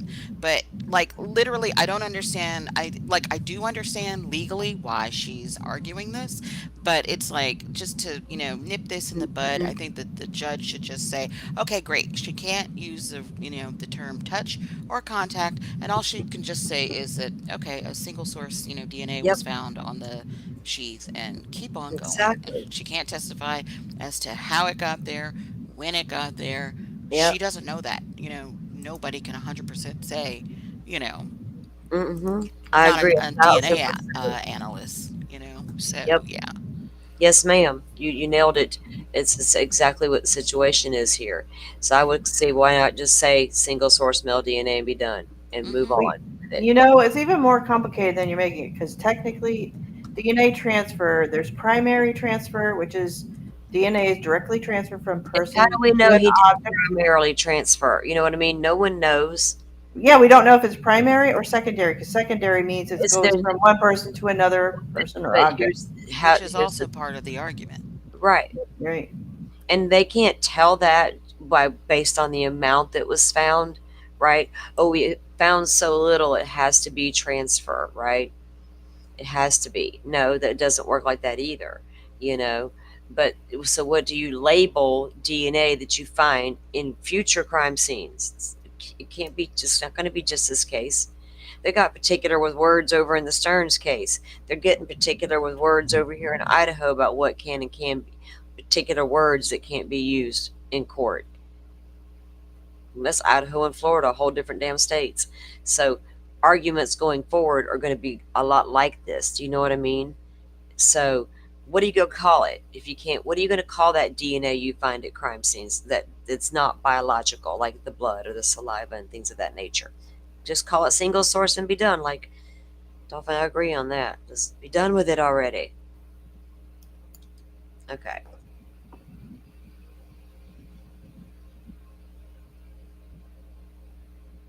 yes, Miss Shorty, I absolutely 100% believe you are both a wild child and a sweetheart. So Hmm. keep it coming. Did I? Let's see. I don't think I did this one yet. No, I did not. Okay.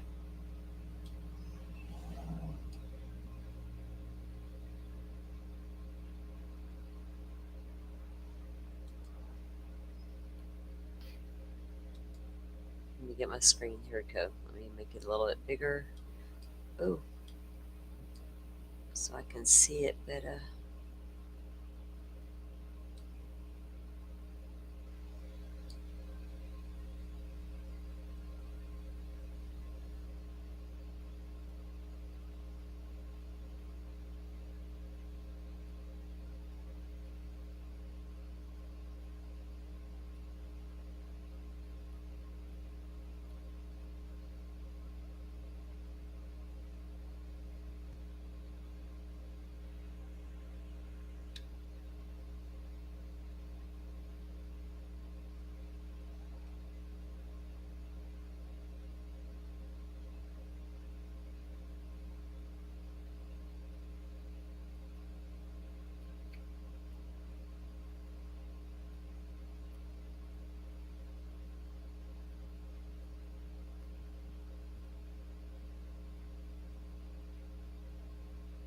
Okay. I can't see. There we go. Now I can see you guys again. It's like, well, I can't see nothing. All right, there we go. Let me get the screen up. Sorry about Donald, DNA is DNA in the eyes of the law, but there is uncertainty associated with each collection of DNA. And is that 1 in 5,000? Is that 1 in 50,000? Is that 1 in 5 million? There's uncertainty associated with every DNA collection. So just saying DNA is DNA in the eyes of the law does not It's not going like to cut get us. it. No. No, it doesn't. It Because doesn't. because the jury is the one ultimately making the decision, and it's very complicated, and they have to understand because the way it is now, they see DNA involved in the case, and there's pretty much like a nail in the coffin there. So unless yeah. you can explain it to them correctly, that there's a possibility that this could have been transferred, and not directly come from him. Right, with a good But- cause to back that up of how. We had that case, the Anderson, was the Anderson case, how they were able to prove how that transfer occurred, right? And he was nearly convicted, poor guy.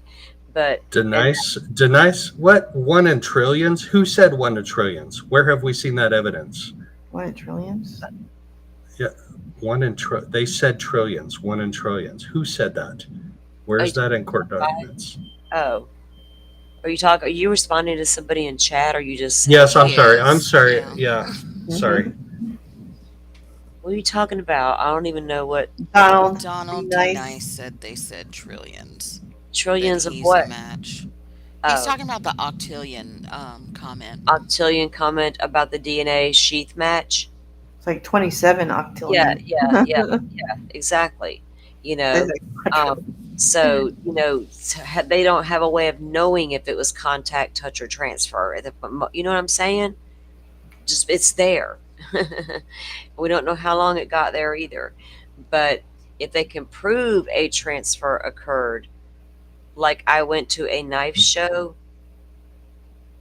or I used to own a knife and sold it, because another person could have cleaned that thing. We haven't heard one single document about that saying anything like that has I know, happened. but that was examples of what Yeah. things. So anyway, this one pertains to disclosure violations, and this is a reply to the state's response to the defendant's motion to preclude the death penalty and adopt other necessary procedures in reference to disclosure violations.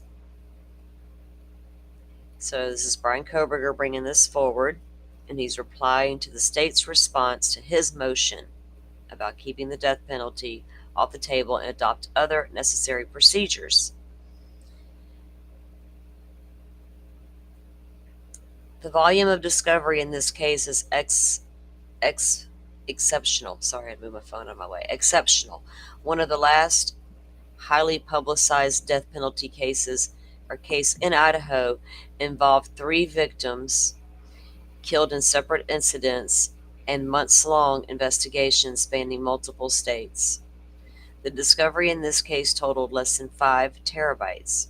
See Declaration of Mary Goody at 7 State versus Lori Vallow Daybell. Rest easy, Lori's victims. Tylee, JJ, Tammy. Those are the victims they were just talking about there. Stating that discovery in this case exceeds 4 terabytes in declaration filed 2 weeks prior to trial. The discovery provided in this case, more than 68 terabytes, dwarfs that number. It is not only an extreme outlier in Idaho, but in the entire country. Courts often refer to cases involving less than 5 terabytes of data as containing a very significant volume of discovery. And they cite a case here, United States versus Slayer. It is probably no exaggeration to state that 1 to 2 terabytes of information are involved. Of course, when one considers the terabytes of information in this case are comprised of thousands and thousands of individual records, the mass documentation acquired in the investigation and turned over in discovery is extreme. How many motions to compel to turn over discovery did Anne file in this case? 21, I think, or is it But 22? here she says the investigation and what was turned over in discovery is extreme. Hmm. Discovery in this case is voluminous, involving a half a terabyte of information. United States versus Valdez and Morales. Okay, let me go down. I'm not reading all the case law stuff. She cites a bunch of different case laws. One approximately talking about compact discs containing audio and video and numerous images from the. This is from a different case that she was citing. Okay, let's go see what she's got else to say. To put this in perspective, it would take hundreds of reviewers several years to review the discovery in this case. 1 terabyte is generally estimated to contain 75 million pages, and therefore, a 1 terabyte case could amount to 18,750,000 documents, assuming an average of 4 pages per document, further assuming that a lawyer or paralegal can review 50 documents per hour, a very fast review rate. It would take 375,000 hours to complete the review. In other words, it would take more than 185 reviewers working 2,000 hours each per year to complete the review within a year for 1 terabyte of data. How many Anne say she got, y'all? Was it 70? 68? 68? Yeah. 68, here it is. Yes, 68 of those. Goodness gracious, and she has not got no discovery. Okay. So, for instance, here for video files, 1 terabyte is estimated to hold around 1,000 hours or 40 days of video files. Extrapolating, oh, there's that word, Joe. Extrapolating to this case, my word went to video. Extrapolating, it was a whole different word, but it was similar enough to make me go there for a minute. To this case, even assuming, for the sake of the simplicity, that all 68 terabytes consisted of video files, which take up significantly more space than documents and audio files, it would require 2,560 days or more than 7 years to review all of the footage. More than 7 years? Wow. Goodness. That's not cool. No. That's not cool at all. I'd be like a little ragey about that myself. Are you kidding me? Contrary to the state's assertion, the prosecution and the defense are not on the same playing field. The state's response at 4, the prosecution has had the assistance of hundreds of investigators, law enforcement officers, prosecutors, and administrative staff from several different state and federal agencies working on this case and collecting, reviewing, and analyzing evidence. In the addition to sheer manpower, the prosecution is using expensive, technological, powerful case management software that the defense does not have access to.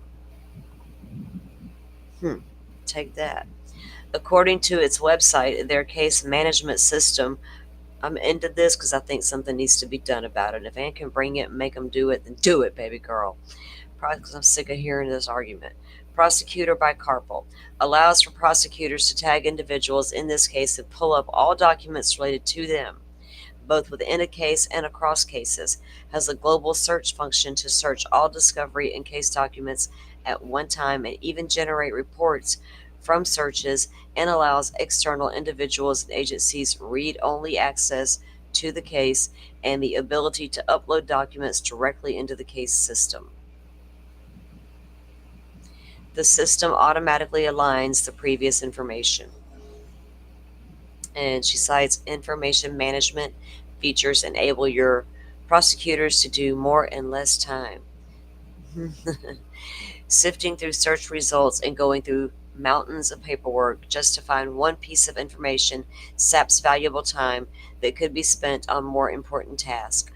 Prosecutor by Carpel provides a wealth of features designed to not only find what you are looking for fast, but also to easily generate a report and share it with relevant parties. I looked at this person's website stuff the other day, and this name came up, and some stuff came up in documents that I went and researched, and I looked at this. It's like a system. Yeah. Okay. So Prosecutor K. Corporal has a powerful relational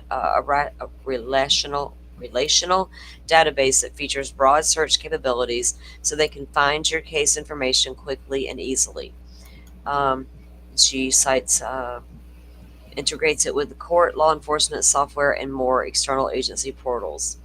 The system also has the capability to integrate with advanced evidence management software, including AxonJusticeEvidence.com, which has artificial intelligence capabilities, including automatic transcriptions of audio and video files, CEG Axon Evidence User, and Administrative Reference Guide. Interesting. Axon Auto Transcribe. Okay. No more having to watch every moment of digital evidence. What? Instead, users can simply scan the auto transcript to quickly survey what happened and jump to significant sections by clicking on spoken words. Okay. Despite access to sophisticated technology, the prosecution has not organized the discovery in a way that facilitates review. So you think they had it all in a nice, neat little package like that all this time, like the prosecution, like what was just described, all laid out, organized, managed, documented, keyword searches, the different things, and doesn't have access to all that. And she's a public defender, so should she be allowed to have access to that type of system? Probably. Being fair. Would a private attorney with money have access to all that? Or would they have to figure it out for their own in their own office, right? Probably. Probably got to figure it out. So she's moved up to the state prosecution office now versus the local one there. And that's supposed to help the office be more efficient and all the things that I read about it. So maybe they'll get some system applied for them, where it can start being, because literally though, if you got all this shit turned over, that's a lot of it is not relevant, and you literally got to sit for hours and hours and go through it and look and see what are they going to be using or what, that would be a little aggravating. Tell me what you're going to be looking at so I can review that. And then it's up to me to go back and review the rest to see if there's anything exculpatory, right? Mm-hmm. So I get it. There needs to be a balance. And I've been saying that for a minute because of the other cases that are popping off with the same shit. They're all screaming and crying about their terabytes. Yeah. So anyway, that's what this is about. And she goes on to talk about PDFs and passwords and how they're submitting files to them, how they're coming into them. One of the ones is marked FBI OneDrive production, and that's all it says. There are also several places in which the state asserts it has provided something related to a specific topic and then provides examples, specifically stating that the relevant documents and video audio files include but are not limited to those listed, making it impossible to know whether they're irrelevant, whether other relevant documents exist within the 68 terabytes. So that's a hot mess, right? This is what I was going to do. She needs a list called hot documents, and I think we can put it together for her. That'd be fun. Okay. Nor has the state facilitated defense review of the discovery in any other manner, such as by providing a list of hot documents, or by outlining the evidence they intend to use in a presentation to the defense. These types of efforts are common in large cases, even when those cases contain multitudes less discovery than here. And she cites another case law there. Looks like it was out of Georgia. In a case involving 15 terabytes of data, where the government took several steps to facilitate reviewing, including providing an inventory of discovery, organizing the discovery by seizing and producing agency by category or type of evidence. So there's a case in Georgia on this, by individuals and by H-2A petitions, offering assistance to the defense counsel in reviewing discovery, explaining what was produced, and explaining how the productions were organized. She got a legal argument here or not? Meeting with defense counsel to represent a PowerPoint outlining the evidence against the client. So she's arguing here that she needs some help, or they're going to give her some help. So here she goes again with a searchable electronic file, production of an index of hot documents indicating the documents that were important to its case, as well as to documents that included potentially exculpatory evidence, and created a number of other databases to assist the defense reviewing the evidence. So she needs what you need is you're going to try to include what's exculpatory or possibly, and all this other stuff here. Defense for it's catalog it, right? It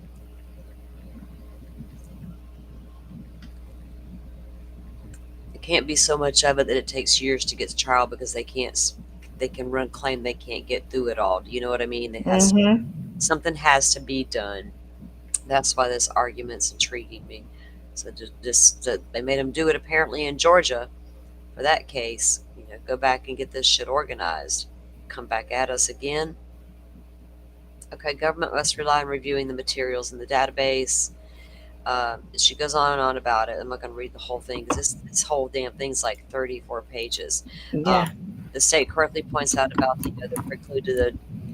as the state correctly points out, the judge precluded the death penalty in the Vallow-Daybell case after the state turned over hundreds of hours of jail calls 1 day after the discovery deadline and 2 weeks before trial.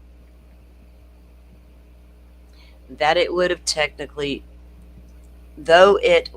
technically be possible to listen to all 100 hours of recordings in 2 weeks, the court recognized that the size and complexity of the case mattered. The court concluded that the problem here is a timing problem, that the prejudice has occurred because of the proximity of the trial, the volume of discovery, and the inability of the defense to adequately review that discovery before trial begins.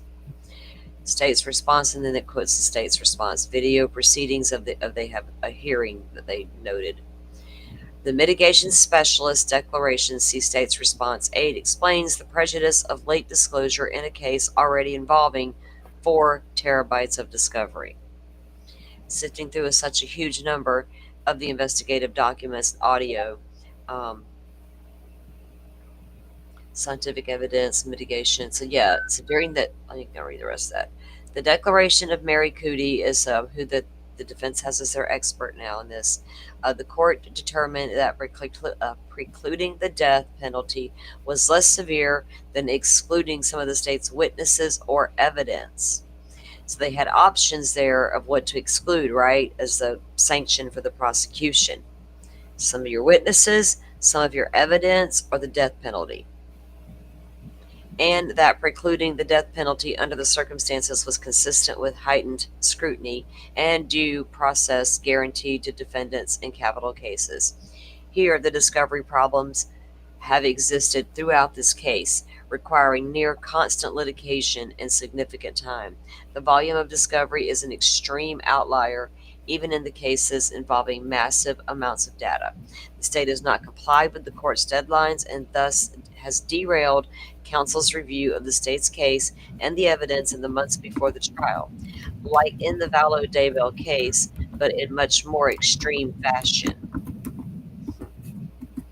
Prejudice has occurred because of the proximity to trial, the volume of discovery, and the inability of the defense to adequately review what discovery before trials begin. A vehicle just pulled up in my yard. I think somebody was getting a delivery today, I think.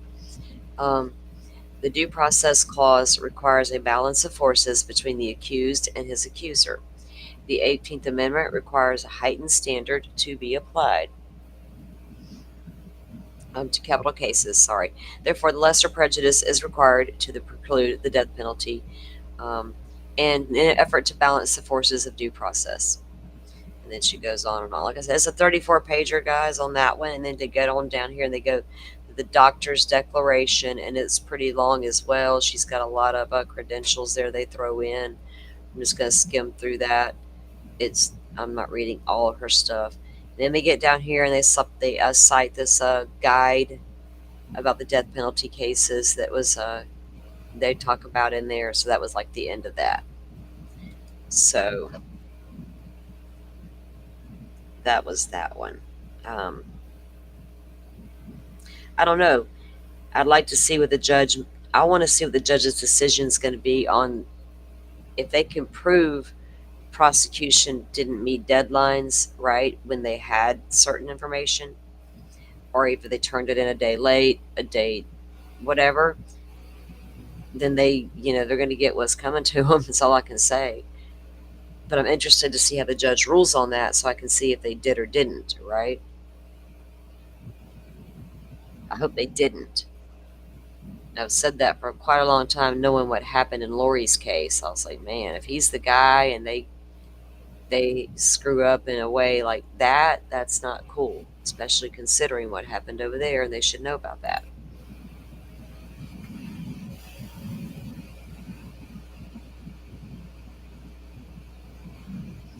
Check and chat, guys. How are you guys doing over there? Thank you for coming in and watching, everybody. There's still more of those documents to go through, right? There's still quite a few. But there was one in particular I wanted to read, because I didn't get to read the whole thing, and I didn't even know if it was in that particular document. Where's the one about what he bought that was found in his trunk? Wasn't that in the new doc drops? In the trunk. Yeah, because I remember there's a little blurb where she's. Was it like a footnote, or was it in the document, the Amazon Click stuff? Because which document was that? How long was that document? Let's see. Is it the Amazon one? So I might come back later. I might take a break and come back. Oh, it should have been, right? I saw a tweet about it the other day, but I was busy and I didn't see it anymore. It was like somebody was showing pictures of something and said this was in Koberger's car. I don't know. It was something. I forgot what it exactly said. Yeah, because there was a little I heard it footnote. mentioned that you guys said something. So it was in a footnote. That's what I'm wondering. Yeah, there was a footnote that mentioned.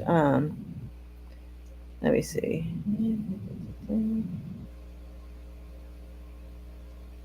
I was checking on chat real quick too. Because it says the state ignores Amazon records reflect a household of users that on an Amazon account that. Well, yeah, because I haven't opened that document yet. I've still got. I still have a page and a half of other documents that I was looking at earlier this morning that I haven't even opened yet. Right? You know what I'm saying? It's in state's response to defendant's motion in limine number 9. RE excluding Amazon Click activity, and it's on page 3. So it's 3 and 4. It's on the number 9 Amazon Click, because I have that listed to go over. It's 11 pages long.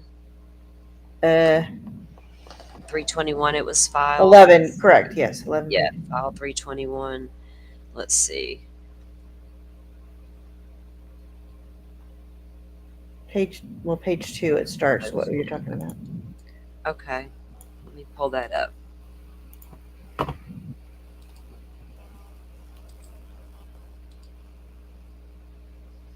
Because I heard the talk about it, but I haven't actually read that yet, or what does it mean? You know what I mean? I don't know yet because I haven't read it.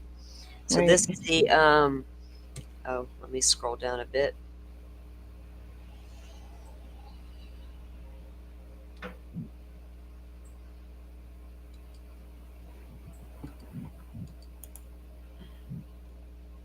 Can you guys see that okay? Yeah. All right.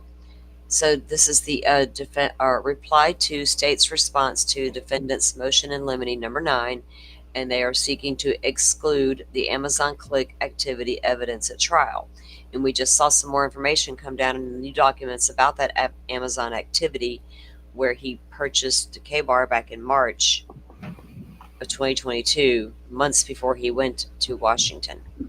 And then, according to the document, he was searching for another one back in in November of 2022 as well into December, or that was the search warrant dates.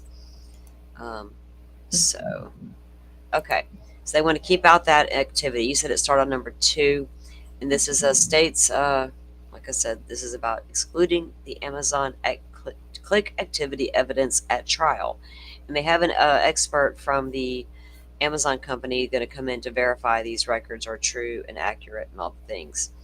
Because he ordered. They're saying it came from a family's shared account, so like who ordered what and who, all that stuff. Anyway, supported with the declaration of David Howell. It's called the Howell Declaration, as the court issued an order prohibiting expert testimony in support of this motion, absent a specific need identified by the court during the hearing.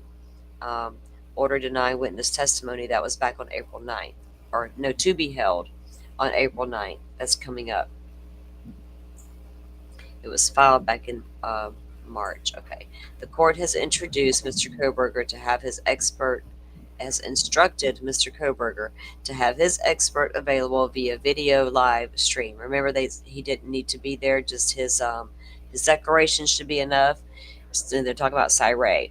His declaration should have been enough, but he could be on standby in case the court needed to speak with him, right? He could be there in case the court had questions, I guess. For the first time on March 14th of 2025, the state provided an expert disclosure of opinions of Shane Cox and federal agent Michael Douglas regarding their opinions related to Amazon records.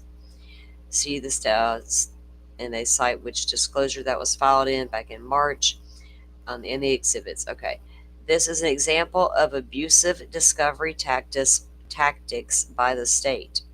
There is a pattern of failing to disclose evidence and expert opinions in compliance with the court's order. Motion to compel order back in December of 2024. These prosecutors blow past deadlines and respond after it is brought to the court's attention, and after they have the benefit of having Mr. Koberger's expert opinions. Whoa.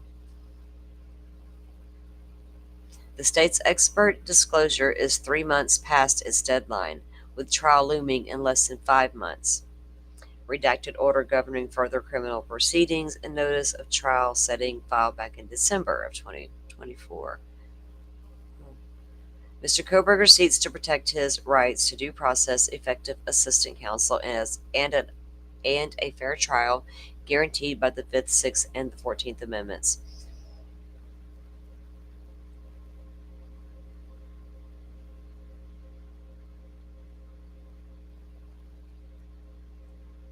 Hey guys, I'm trying not to ignore chat. I'm just focused on reading. Welcome in, everybody. Thanks for being here with us. Okay, their argument: the state seeks to use expert testimony to show that a very narrow set of Amazon records of purchase and click history related to the K-Bar knife and sheath makes it more probable than it would be without the evidence that the K-Bar knife sheath found at the crime scene was Brian Koberger's, and that the click activity after the homicides makes it more probable than it would be without the evidence that Koberger had a reason to search for K-Bar knife. Be without the evidence that Koberger had a reason to search for a K-Bar knife and sheath after the homicides, asserting that lay testimony would be appropriate for these issues. The state claims that Mr. Cox is not needed as an expert because the Amazon records speak for themselves. Well, they kind of do, don't they? It claims the expert disclosure is given in an abundance of caution on its part.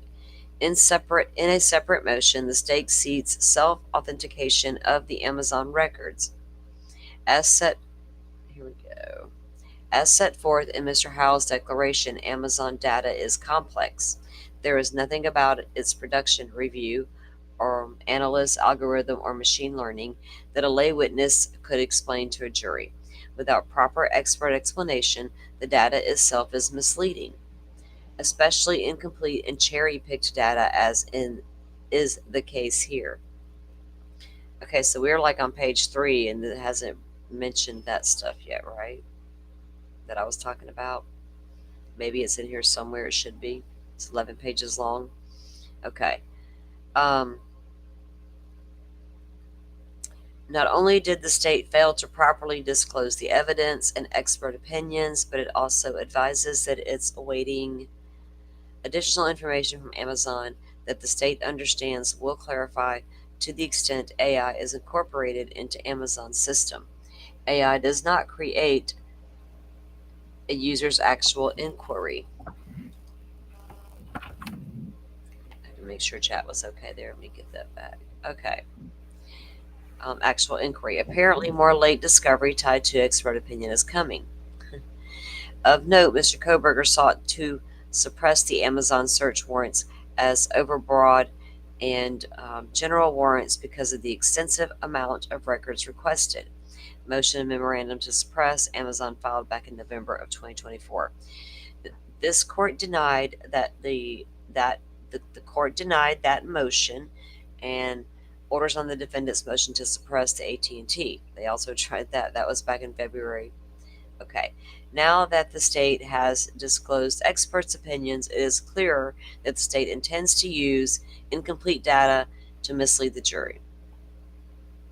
The state ignores that the Amazon records reflect a household of users on the Amazon account at issue and a long list of items purchased over a period of several months before a road trip. Okay, are we getting to it? Yes, we are. Thank you, Firefly.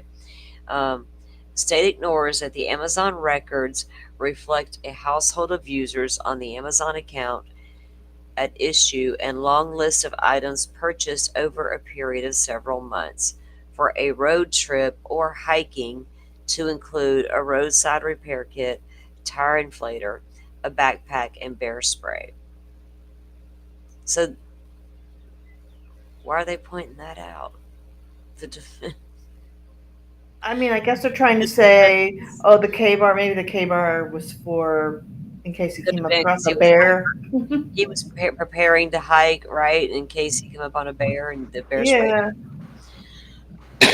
a roadside repair kit. I get you're driving, right? You're about to drive from Pennsylvania to Washington to start your new college career there and your new job, TA, teacher's assistant. So you might need a roadside repair kit. You might need a tire inflator. You might need a new backpack. You might need some bear spray too. You know, just in case bear runs out. What if you have bear spray? Do you need a K-bar? Well, bear spray if he's a hiker, right? That we've heard that. Avid jogger, avid piece of it. But we've looked at what kind of bears were in the area, remember? Things of that nature. Where we backpack in 2 that had said bears. Wawawee. How about Bigfoot? It could be Bigfoot. Ooh, was there any pictures of Bigfoot on his phone? Okay, don't get me started. All right. So to me, that doesn't, that doesn't make like someone look guilty for buying these types of items prior to a trip. But this is what they bring up, and was this a defense filing, right? Defense cited. Okay. So maybe they're laying a pattern for the types of stuff he would buy, and the K-bar would go hand in hand with the hiking and the bear spray, right? Yeah. So if you go out on a big hike and you're up in the deep mountains or wherever the hell you're at, you may need some of this other stuff as well, the repair kit and the tire inflator. That serves 2 purposes: your long road trips plus your hiking wherever you're hiking to. Yep. The state argues that the rule of complete, and when were those things purchased though compared to when that K-bar was purchased? I don't think they mentioned that. Of course, no, they don't, do they? Notice that? We do not have a timeline on these purchases they're talking about, they're speaking of. All right, the state argues that the rule of completeness does not apply, and therefore it is appropriate that limited information about Amazon be placed in front of the jury. And also, going back up to that, being bought on the household, reflect the household users who actually bought the roadside repair kit, tire inflator, backpack, and bear spray. Was it different people? Was it, you know what I mean? Yeah. And she's also going with that angle. It was that shared account. You know, that's going to be that she's alluding to arguments about that. She brings it up every time. She's pointing out that it was a family shared account. So I'm paying attention to where she goes with her little arguments with that. Interesting to me, because I know what happened with that in the Casey Anthony case.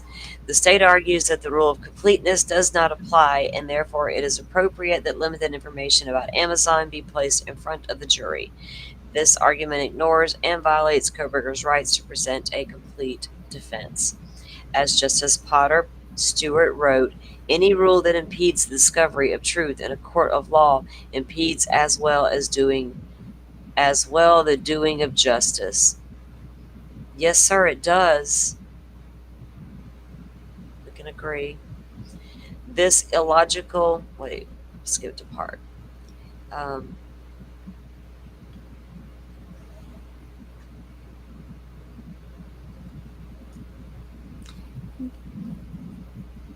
Allowing the state to produce limited data with context of methodology of how Amazon works is akin to telling the jury that it may assess the product of investigation, but it may not analyze the quality of the investigation that produced the product. That's funny how they word that. Illogically removes from the jury potentially relevant information. Details of the investigation process potentially affected the investigators' credibility, and perhaps more importantly, the weight to be given to the evidence produced by the investigation.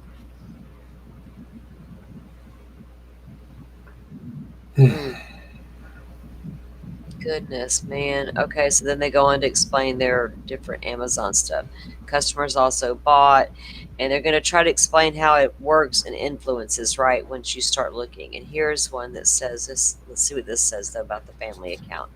Features like customers also bought, frequently bought together, omni-channel influence, and household accounts with multi-users have a significant impact on what is considered click data. So somebody in the household had to be searching it if they're all influencing the data there, Mhm. right? Yeah. Who else would have been searching for that out of that family? Yeah, I don't think anybody else in that family is going hiking. Right? So their Maybe. conclusion is, for the reasons addressed above, in their initial motion, they look to exclude the expert testimony because you don't know what you're talking about, Mr. Expert, on your Amazon click activity. Blah, blah, blah, blah, blah. Oh, my goodness. Oh, I missed your So there was comment. nothing to be, so, I wanted to read that one about, especially the words about the bear shit, because I Mhm. saw some shit on the Twitter. I was like, this doesn't even make sense to me. What are they implying here? Like, it doesn't imply anything to me other than this stuff was bought. But that's about as far as it was going. I don't know what that's got Yeah, to do. I'm not sure where it's going either, to be It's honest. got nothing to do with anything. It's showing a pattern of purchases by who, by somebody, multiple users. I don't know. I don't think it pertains to what happened like that. You know what I mean? People were beginning. This is what was in the trunk of the car. Where'd that come from? I didn't get that from. Did I miss something? Was those items they spoke of found in the trunk of the car? Did anybody see that anywhere? Mm. Because I did not even in a footnote. Now that's different if they're in the trunk. Then again, he could have just bought them for hiking. Right? We'll see in court, I guess, if that's even relevant, since she brought it up. Oh my goodness, guys. I'm going to call it a day for now. There's more I can go over, but I'm going to save it. Like, it doesn't matter if it comes out to if I get it out right now or in the morning or later on this afternoon, this evening if I feel like going live. 'Cause I like to go over them with you guys. I appreciate everybody being here. Amazon does just recommend things for reasons unknown. Do they? I mean, like, do they hear us talking, V? Might have been something that you've watched. Right. There's all kinds of ways that suggested. I get what you're saying on that. But we got Amazon experts coming to testify about exactly how that works. So that's going to be interesting to see what they have to say, right? When they go up against each other. Yeah, Dolphin's not quite feeling well today, so was listening in. She in chat. Oh, there we go. Screw them there, Dolphin. There you go. Yeah. I hear you, girl. I hear you. I totally get it. Yeah, I'll probably be better for another live, like a later live. Right? You want to try that later this evening? That I'm down for that for a few more document reads to knock some of this out of our way. Because goodness gracious, we want to get through these in case we get another large drop. But I like to stop and talk about what's in the documents related to what we've heard and things like that. And so I'm always taking notes and trying to remember important key elements when I'm reading other documents. But sometimes it's hard because there's so darn many. So, but I thank you guys for hanging in there with me today. I will make a decision here. And thank you, young black economist. I appreciate you so much. You are an OG for real. You really are. We appreciate you being here as always. You have great comments and great thoughts, and chat loves chatting it up with you so much. Thank you, and thank you, Shorty, for your contribution today as well. I appreciate all the support that I've been getting. You're so welcome. Look, I got a great team around me, right? I'm surrounding myself with good people. I'm cultivating a good community, right? And that was the whole goal for this channel. And I'd always wanted these girls to be a part of this with me on this journey, because especially with this case, my God, this is something we've been deep diving for a long time together. So it's finally good to be vindicated in some of the things we thought, and to also be able to go over this stuff now as it's actually coming down, right? So, but you guys are a great community. Again, if you are a member, go over and check out the community tab with the members only stuff. I'm trying to get better at putting stuff in there for you guys. Trying to get the lives out there in enough time for notifications to go out and things of that nature. And I'm putting together a members only live for this weekend.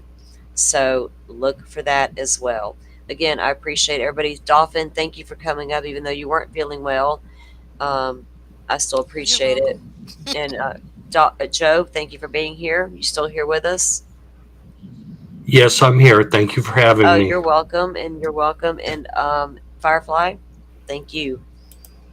Always. Thank you as always for coming in. I'll let you guys know here in a little while what I plan to do. If we're going to come back later on tonight, this evening, we probably will, to knock a few of these out. I'll get with the girls and set up a time that works for us and try to get it out there so you guys know in advance. Again, thank you all for coming, and you all have a good evening, and we'll see you soon. Thank you all for watching this